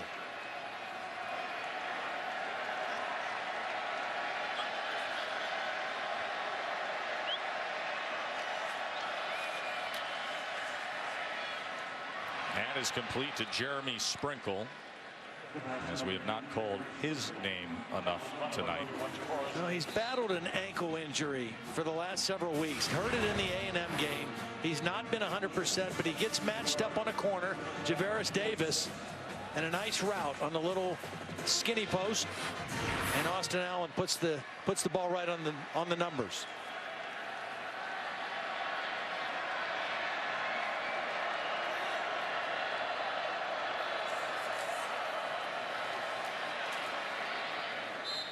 Let's go to the field to Holly.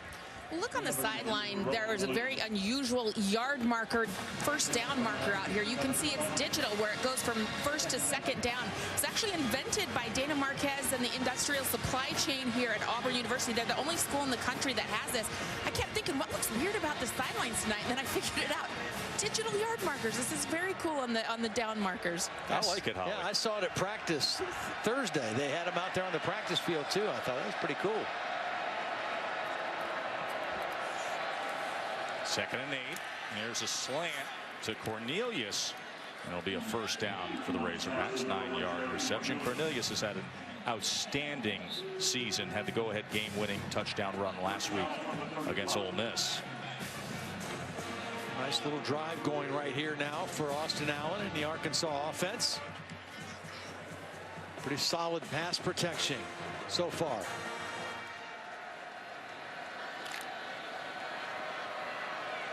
Both Lawson and Adams out of the game right now, getting a breather.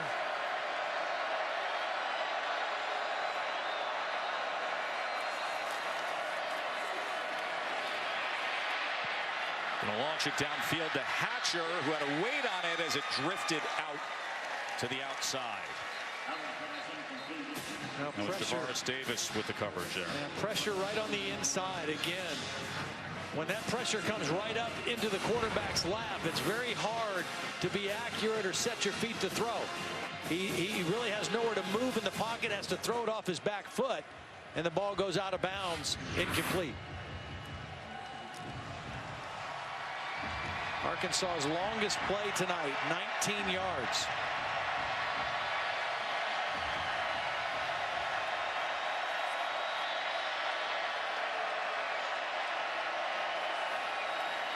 Allen on 2nd and 10. Inside route, couldn't connect with Drew Morgan. The push right up the middle by the defensive line time and again is having an impact. And it just prevents you as a quarterback from stepping into your throw and finishing your throw. See, Ole Miss and LSU is one of the next games up. Brent Musburger, Jesse Palmer, and Kaylee Hartung will be on the call down in Death Valley. They're 2-0 with Ed Orgeron as their interim head coach. We'll see if LSU can keep rolling. For now, a 3rd and 10. Lawson and Adams back in the game for this 3rd down play.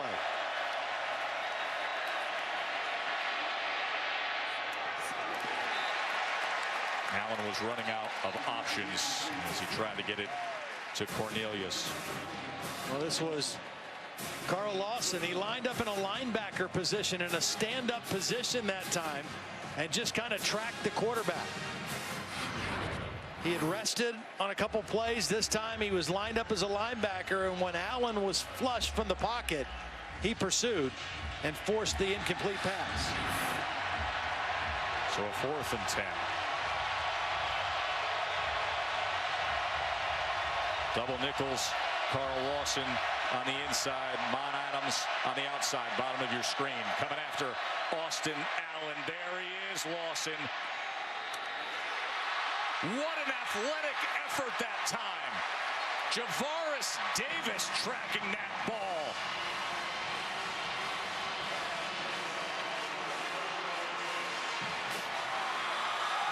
Well, Carl Lawson again made the play.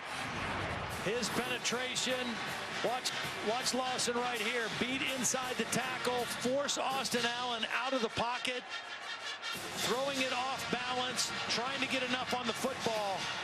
It hangs. And an athletic play on the sideline by Javaris Davis. Second interception of the season for Javaris Davis. He has a very bright future. The redshirt freshman cornerback for Auburn. And John Franklin III in at quarterback for the Tigers. Here's some reverse action now as Eli Stove. Look at the wiggle out of this freshman.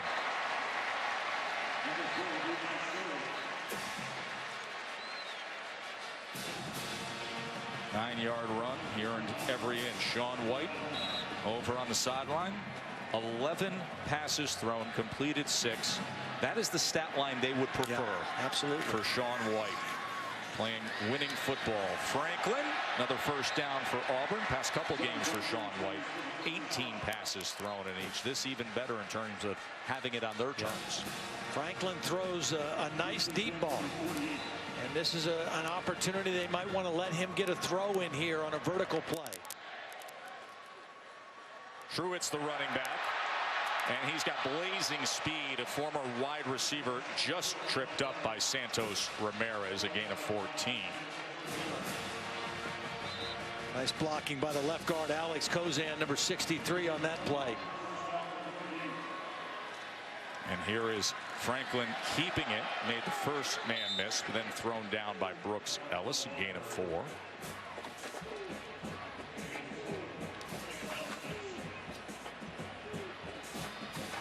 There is Sean White coming back in as Rhett Lashley will call John Franklin over.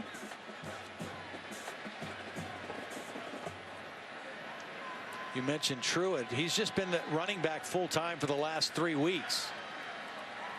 I'd say he's taken to the position pretty well. There he is again. A block in front, cuts back to the inside. It'll be 3rd and 1 from there. Remember, Kerryon Johnson out of action. He is more traditional running back in terms of giving them options. I mean, Bubba Pedway's been outstanding, but he's the bigger back, the thudding back. Jackson practiced all week. He warmed up before the game. As Holly mentioned, he looked a little bit tentative. And this is a great opportunity for them to give him yet another week to rest for the road that's ahead. Again, a real change of pace runner with Petway. Petway, the straight ahead 240-pounder, and Kerryon Johnson more shifty. And Petway easily manages a fresh set of downs. You think of the road ahead of playing at Ole Miss and at Georgia and at Alabama. You're going to want to have both healthy backs. Yeah. So giving Kerryon Johnson a night like this off is a great reward. He was Mr. Football in the state of Alabama in 2014 and a very worthy follow on Twitter. Much like you, live tweeting entire meals time and time again that get a lot of attention. I would highly recommend you go back and look at Todd Blackledge's Twitter feed of recent days. Here's Petway, another touchdown for Auburn. What a night for Bubba. Little smile out of Bo, a shake of the head. That kind of night, all too easy. He doesn't have the ability necessarily to make you miss, but he can bounce. Watch him get to the line, see the edge crash in, bounce it, picks up a nice block from his freshman receiver, Nate Craig Myers, and the big man into the touchdown again. Bo likes it. I bet he'd like playing in this offense. Oh, he'd love it. Of course, he had a great time here with the legendary Coach Dye. The 10th run over 10 yards for Auburn tonight. Petway with 192 yards. Glad you're with us as you're watching the SEC on ESPN. Cameron Petway with a huge night, and a legend comes over to shake your hand. You know you've had a big one. Bo Jackson saying, well done. Speaking of, it's the bow season down here, the bow hunting season. Bo is one of the best around. He likes coming back home to his native Alabama, lives outside of Chicago, but he comes down, supports the program often, does a little hunting. There is the Heisman Trophy winner just underneath us there, Todd. Here we are, and there is Bo's number retired.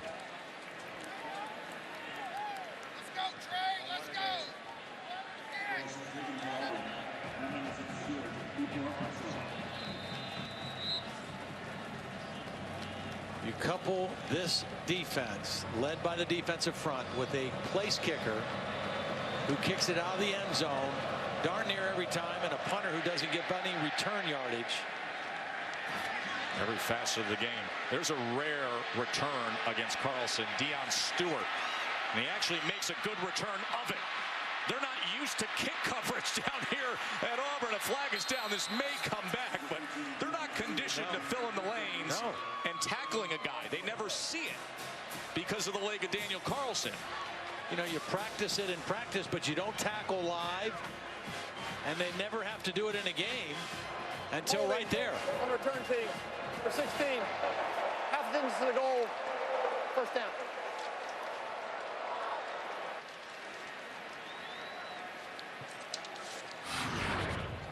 Take a look. This is going to come back. There's going to be a hold on the right side right here.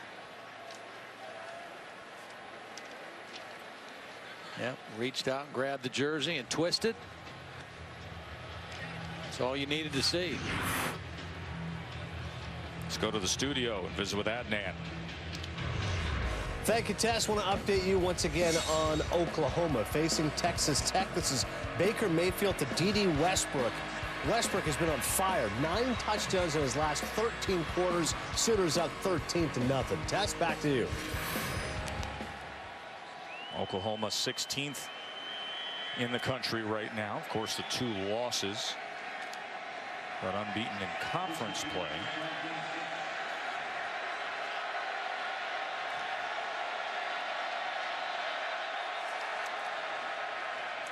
Raleigh Williams met by Trey Williams, one of the most physically talented of this group of Auburn defenders. Had 9 tackles against LSU.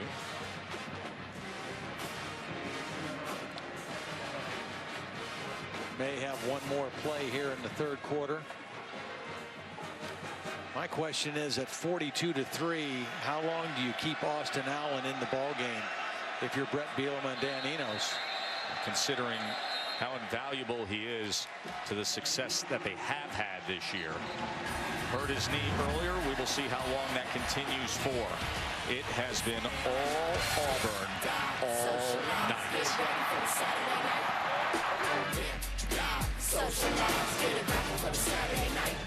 Tell you what Dari Booger and Chris are going to be talking about.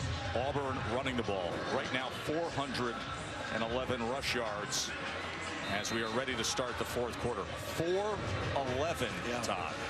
Well, we saw this Arkansas team get outmanned, really, and overmatched in the run game against A&M and then again against Alabama. And tonight, this is the most devastating. 411 to 28, the difference in running the football tonight. 2nd and 9 as Allen throws it behind into the outside of Sprinkle. You take a look at this now. In the A&M game, they gave up 366 rushing. Alabama 264 and only were able to get 73. And then tonight, the biggest difference yet. And certainly the fact that they're behind and are throwing more than maybe they would want plays into it.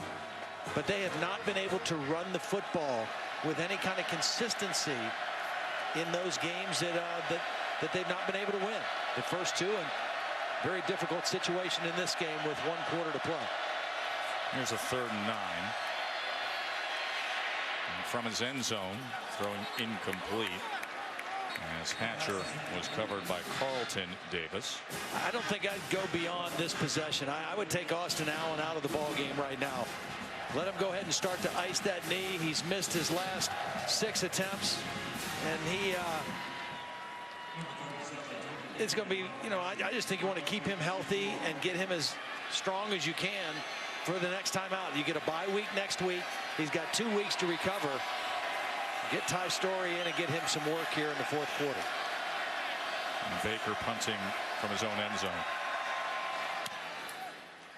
And he's able to drive this ball back. Fair catch at the 42. Well, last game, Cam Petway ran for 169 yards, and he's at it again tonight. Showing power, showing a little bit of ability to get outside and that straight ahead speed. 27 carries tonight, 192 yards. He averages 7 yards per carry. And has shown a great ability to break arm tackles, and he knows where the end zone is. You know, keep in mind of what people thought was going to be the running back situation here at Auburn. You see the 192 rush yards. You know, Rock Thomas transferred out in late May. Javon Robinson was dismissed from the team on the first day of fall camp. Peyton Barber off to the NFL, and now Kerryon Johnson dealing with an injury. Yeah. This is great that they've got Bubba Petway doing what he's doing. John Franklin, the speedy quarterback, getting some extended time with the score so lopsided. Now, Auburn doesn't have to worry about tempo right now. They don't huddle because they never huddle, but they're not going to be in a big hurry to run plays. They want to use clock now, continue to run the football. They got a great chance of running for over 500 yards in this game. Well, they're going to have a fresh set of downs thanks to Truitt. Holly? I'm not making any excuses. This has been a tough game for the Arkansas defense, but do keep in mind they are without their leading tackler. Dre Greenlaw broke his foot 2 weeks ago. They've had a guy that filled in very well for him in Dwayne Eugene last week, but guys, just clearly they are missing some girth in that linebacker. Once you get to that second line, they've had a really hard time bringing Petway down, even though he's been out for 2 weeks now. Dre Greenlaw is still the number 2 tackler on this team, so it just gives you an idea of what his impact is and what they're missing tonight. Yeah, he was a great broken player. foot against Alabama.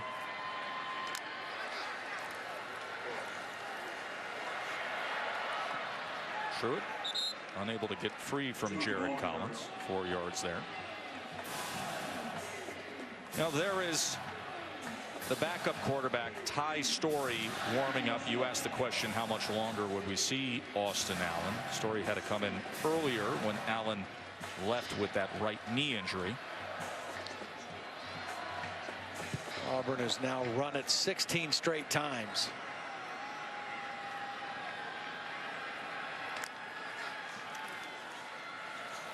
There's Eli Stove.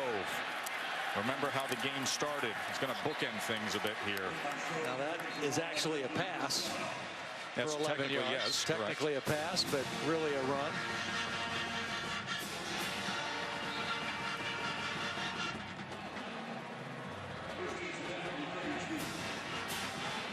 Some big bodies coming in here, as number 98 is worn by Tucker Brown, 290-pound offensive lineman who's a jumbo tight end. They're going to a heavy lineup now, so they've actually got 6 offensive linemen in up here. No true, that guy on tight end is the right guard who's bumped out to the tight end.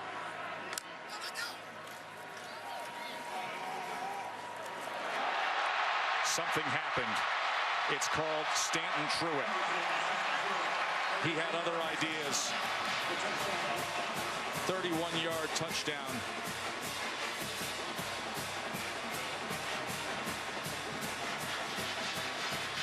There's just so many big bodies in there with this jumbo lineup that when Truitt gets it and he kind of hides in here, Arkansas can't find him. They just get all washed away by these big bodies. And you got the big tight end, 6'4", 260-pound Jalen Harris in there as well. And an easy touchdown run for Auburn.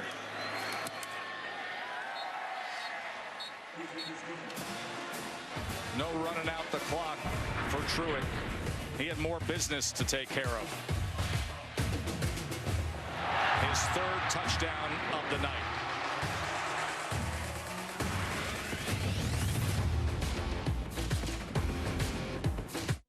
Always glad and appreciative you're with us for College Football Primetime, presented by Hampton by Hilton. Call it a night for Austin Allen. That's a sound decision. Of course, later tonight, you can watch Ole Miss and LSU, number 23 and number 25 coming up after our game. Ole Miss, number 23 with a 3-3 mark.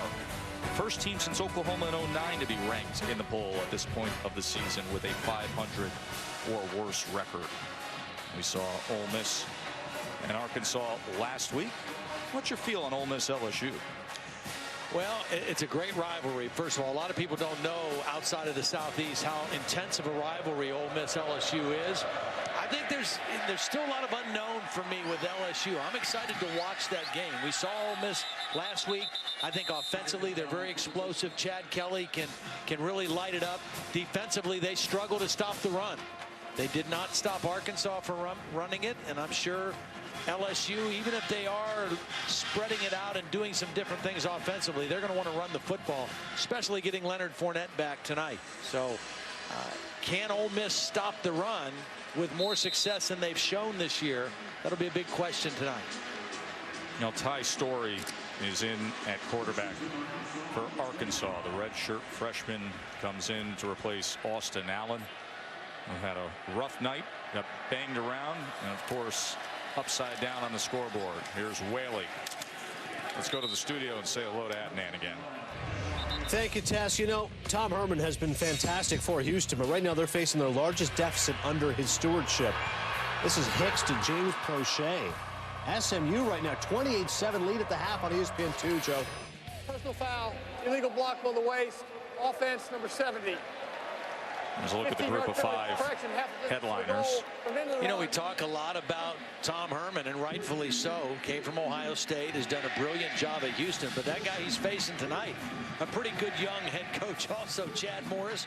The job that he's doing, he was with Dabo Swinney at Clemson, kind of got that offense started, and then has done a really nice job at SMU. Chad Morris very close with Gus Malzahn as well. In fact, Gus mentions he will monitor other offenses and take a peek at what others are doing.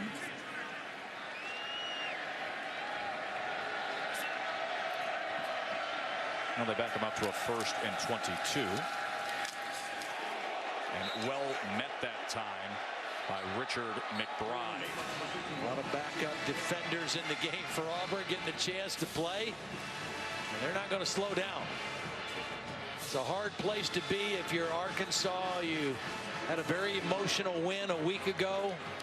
You felt like you got things turned around and going in the direction you want. Then you ran into a real buzzsaw here tonight in Auburn.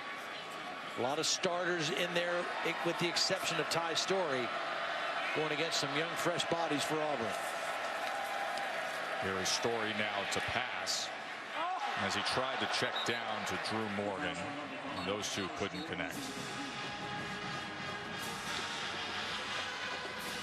I would say the bye week couldn't come at a better time for Arkansas. This is a team that looks like they need a rest. You know what they've done recently offensively? They've had so many thrilling games and big outputs. Even in the loss of Texas A&M and Alabama, still slinging it around. But tonight only 217 total yards of offense for Arkansas.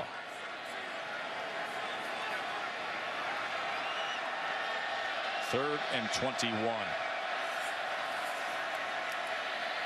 Story pressured, smothered, and covered, as they like to say down south.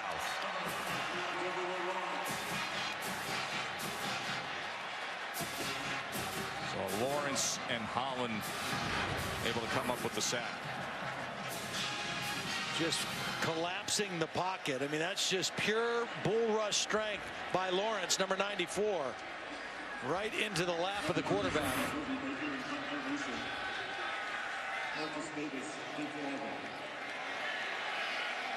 Not the view a punter wants to let you see. Toby Baker, heels just inside the back of his end zone.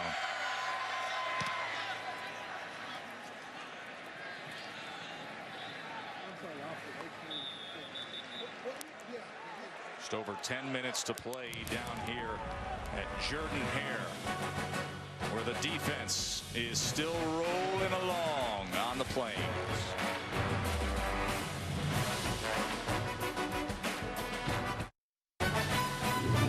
ESPN College Football is presented by Hampton by Hilton, Old Chicken Tacos, guaranteed discount, and in part by BMW. We only make one thing, the ultimate driving machine. 457 yards rushing for Auburn tonight against Arkansas, with a salty defense as well, and that combination has us at 49-3, the most rushing yards in school history in an SEC regular season game. And almost 10 yards per carry. I mean, it's just been chunk play after chunk play in the running game. John Franklin in at quarterback for Sean White. They opened the game with a little bit of a trick play, a reverse, a jet sweep for a long touchdown run, and they have not slowed down at all as they near 500 yards of rushing.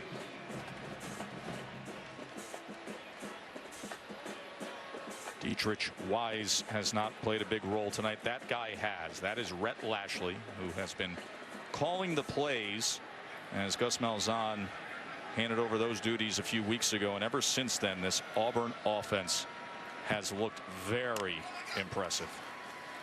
Here's Franklin now as they run the quarterback sweep out of that stack right formation. Gain of 5. Well, as you think about this team, if they continue to develop their passing game with all these young receivers, with their young quarterback Sean White, as he progresses and develops more consistency in his deep ball, the way their defense is playing, you've got a place kicker in Daniel Carlson who you can count on from anywhere on the field to get you 3 points. Was 6 for 6, all 18 points for Auburn in their win over LSU. Kicks the ball out of the end zone on kickoffs. I mean, they have the makings of a team that could make a real run here in the second half of the season. No, they're built the right way. I agree with you. The only element remaining is if they can take those big shots downfield and find some success with Sean White. The young wide receivers are good enough to go to the next level before the season's over. Because they will have great opportunities for that. Because of how well they run the football, teams are going to have to load up to stop the run, leaving single coverage on the outside. So the opportunities for big plays down the field will be there, but they got to be able to capitalize on it. And it's interesting because there's always been the thought as we got a 4th and 3 here in no man's land.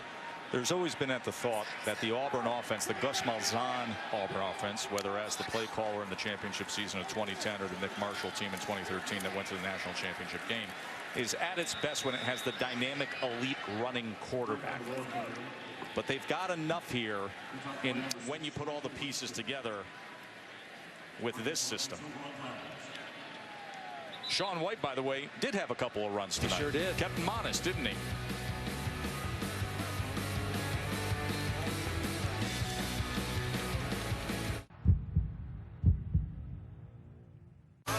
Don't miss all the Decision Day action tomorrow at 4 p.m. Eastern.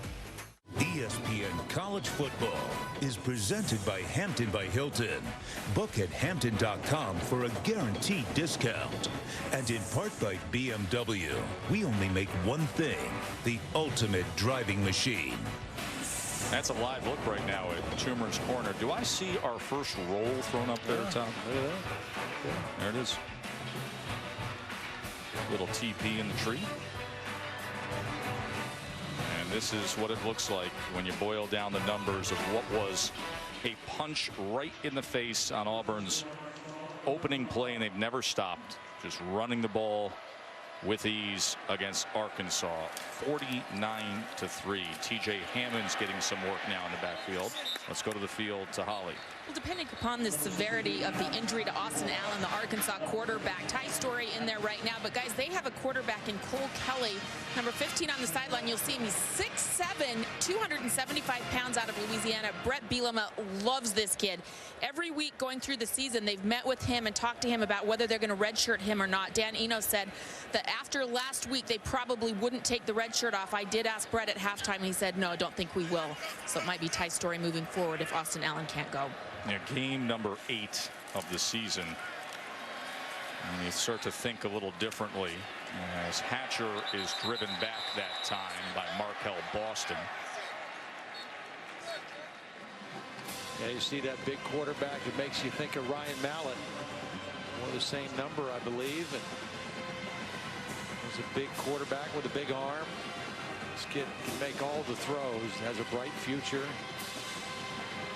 I mean, he's got a unbelievable cannon for an arm, according to those who have been watching him in the course of the past year. True freshman. Ty Story in there right now. It was a rough night for Austin Allen. 3rd and 9 as Williams cannot find much traction. Reminder that John Buccigross, Nicole Briscoe will have Sports Center coming up a little later on. They'll have all the highlights and complete breakdown of the NLCS, plus the day in college football. Alabama and Texas A&M could have some upsets as the night continues. SMU is on top of Houston by 21. Yelled a Froholt down after the end of that play. Here he is right here. Happened after the play had passed him. Got hit from the side, I think. Had his leg in there, kind of funny. Rough night for those big guys up front. Dan Skipper, the senior left tackle. Frank Ragnow, the center. Froholt, Rollerson, Wallace, still in there to the bitter end. Just has not been their night.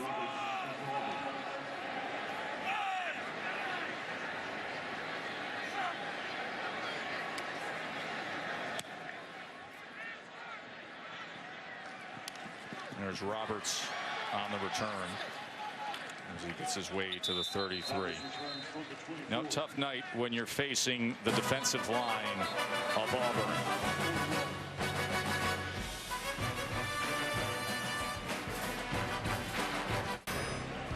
Of course, Coach O was the head coach at Ole Miss back in 05, 06, 07. A great aerial shot of Toomer's corner.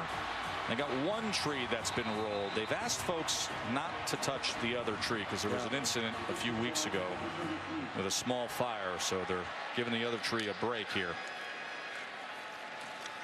Here's Cam Martin as the running game of Auburn is no break for the Arkansas defense as they continue to pile up the yardage. Well, Arkansas has a lot of second line guys on their defensive line.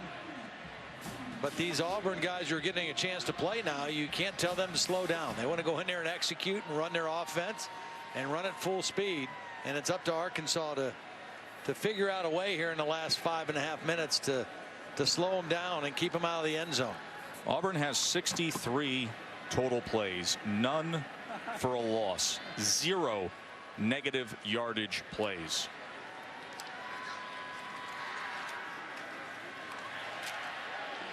That 63, now 64 number is down because they stopped using tempo as well, or else it would be up higher. Here's the remaining schedule. How good does the Iron Bowl look right about now?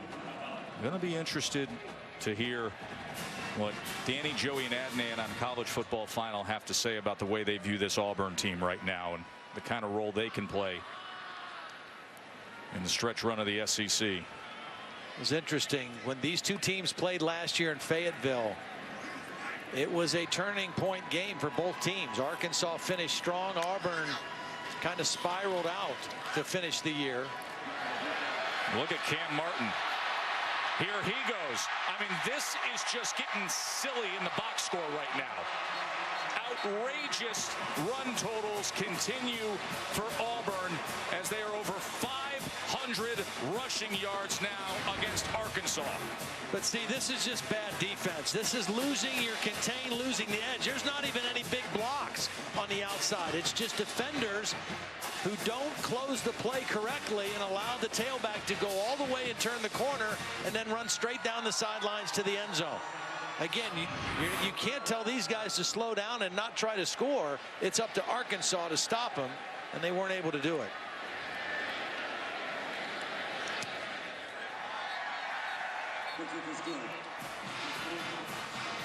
Our Good Hands play is brought to you by Allstate, and it's the good hands of holding on to the ball by the running backs and the run game of Auburn. Well, that's how it started. The very first play of the game, instead of handing it off inside, they went to Stove on the jet sweep, and they have not slowed down running the football all night. There's been a few quarterback runs, been a lot of Cam Petway runs. Stanton Truitt, who just moved to running back 3 weeks ago from wide receiver in the action. It's just been a little bit of everything. And the last one, Cam Martin, the freshman out of Port Arthur, Texas, was a Baylor commit, got out of his obligation there, came to Auburn, and now as a team, 532 yards rushing on 53 carries for Auburn. That's stacking silly. up close to what they did in that outrageous SEC championship game performance they had against Mizzou a few years back. And already in terms of an SEC regular season game, it's the most in Auburn history. 532 rushing yards for Auburn tonight. They're even going to give Daniel Carlson a break kicking off at 56-3 as Ian Shannon will have the honors this time.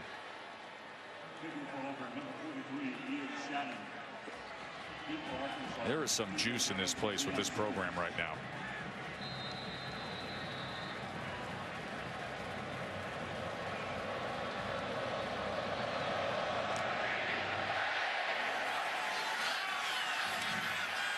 Deion Stewart from about 8 yards deep in the end zone, and he is met with that decision at the 15. What's up at Nan? All right, Tess, thank you. Ole Miss, LSU. As you see Coach O and company getting fired up there in Baton Rouge. The game is going to start on ESPN News, and at the conclusion of your game, it'll be right here on ESPN. Also, Joey and Danny appreciate the mention of college football final, Tess. We need to remember your roots. Back to you. Oh, very kind, very kind.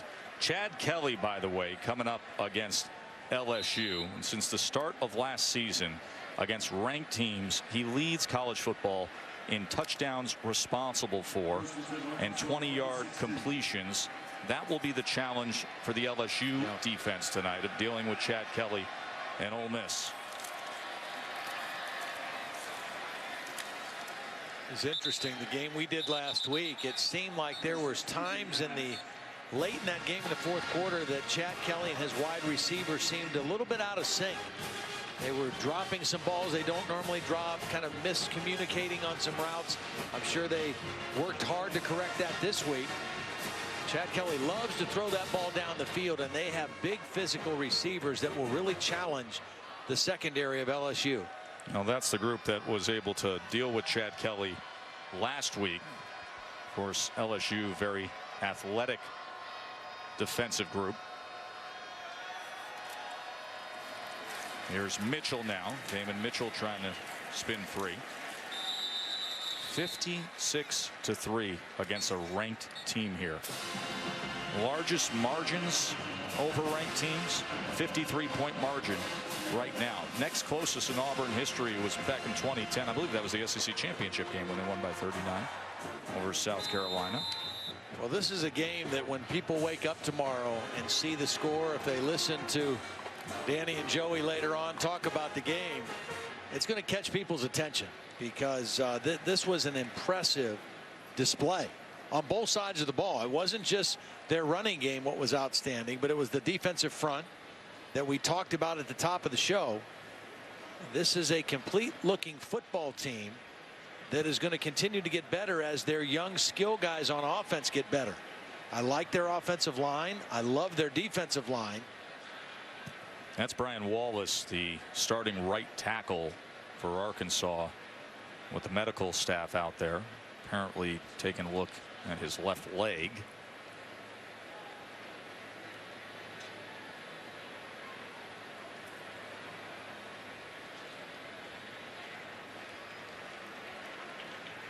No, he knows all about that defensive line of Auburn after tonight. I love the defensive line for what it's worth. I do too. When I think about, listen, Alabama is superb, absolutely superb. Well, there is the Jumbotron here at Jordan-Hare. which is 190 feet wide and 57 feet tall. You can sit back and watch this game. They got the NL Championship Series, and you got Ohio State, Penn State, which is just a field goal lead right now for Ohio State.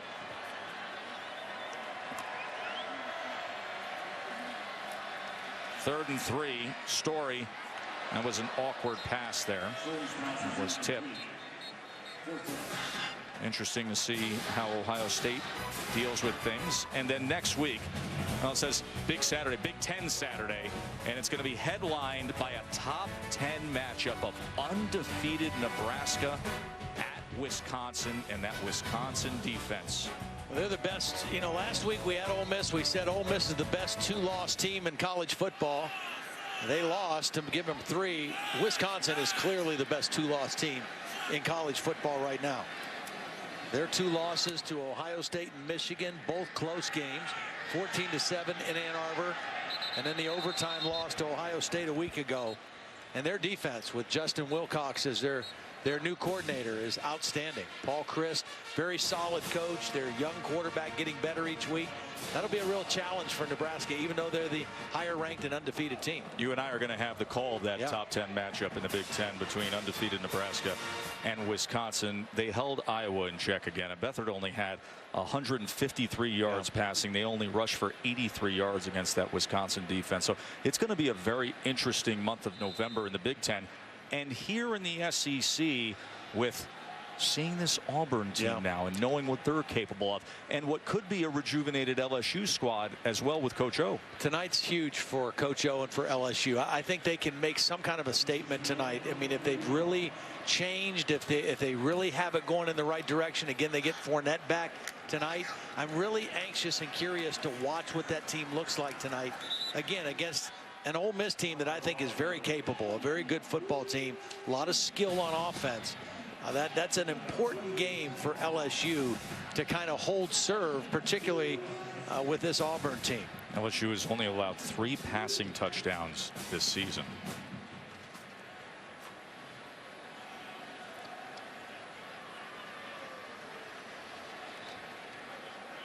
John Franklin, who got a lot of reps during the bye week. And we see him in goal line packages and helping out with the running game, but obviously with this score taking over for Sean White as quarterback in every down here in the back half of this second half. Your Week 7 NFL Sunday can get started with NFL Insiders, the Sunday edition. Then at 11 it is Sunday NFL Countdown, and that crew takes you right up until kickoff. Then Monday Night Football has the Texans and the Broncos going at it at 8:15 Eastern on ESPN.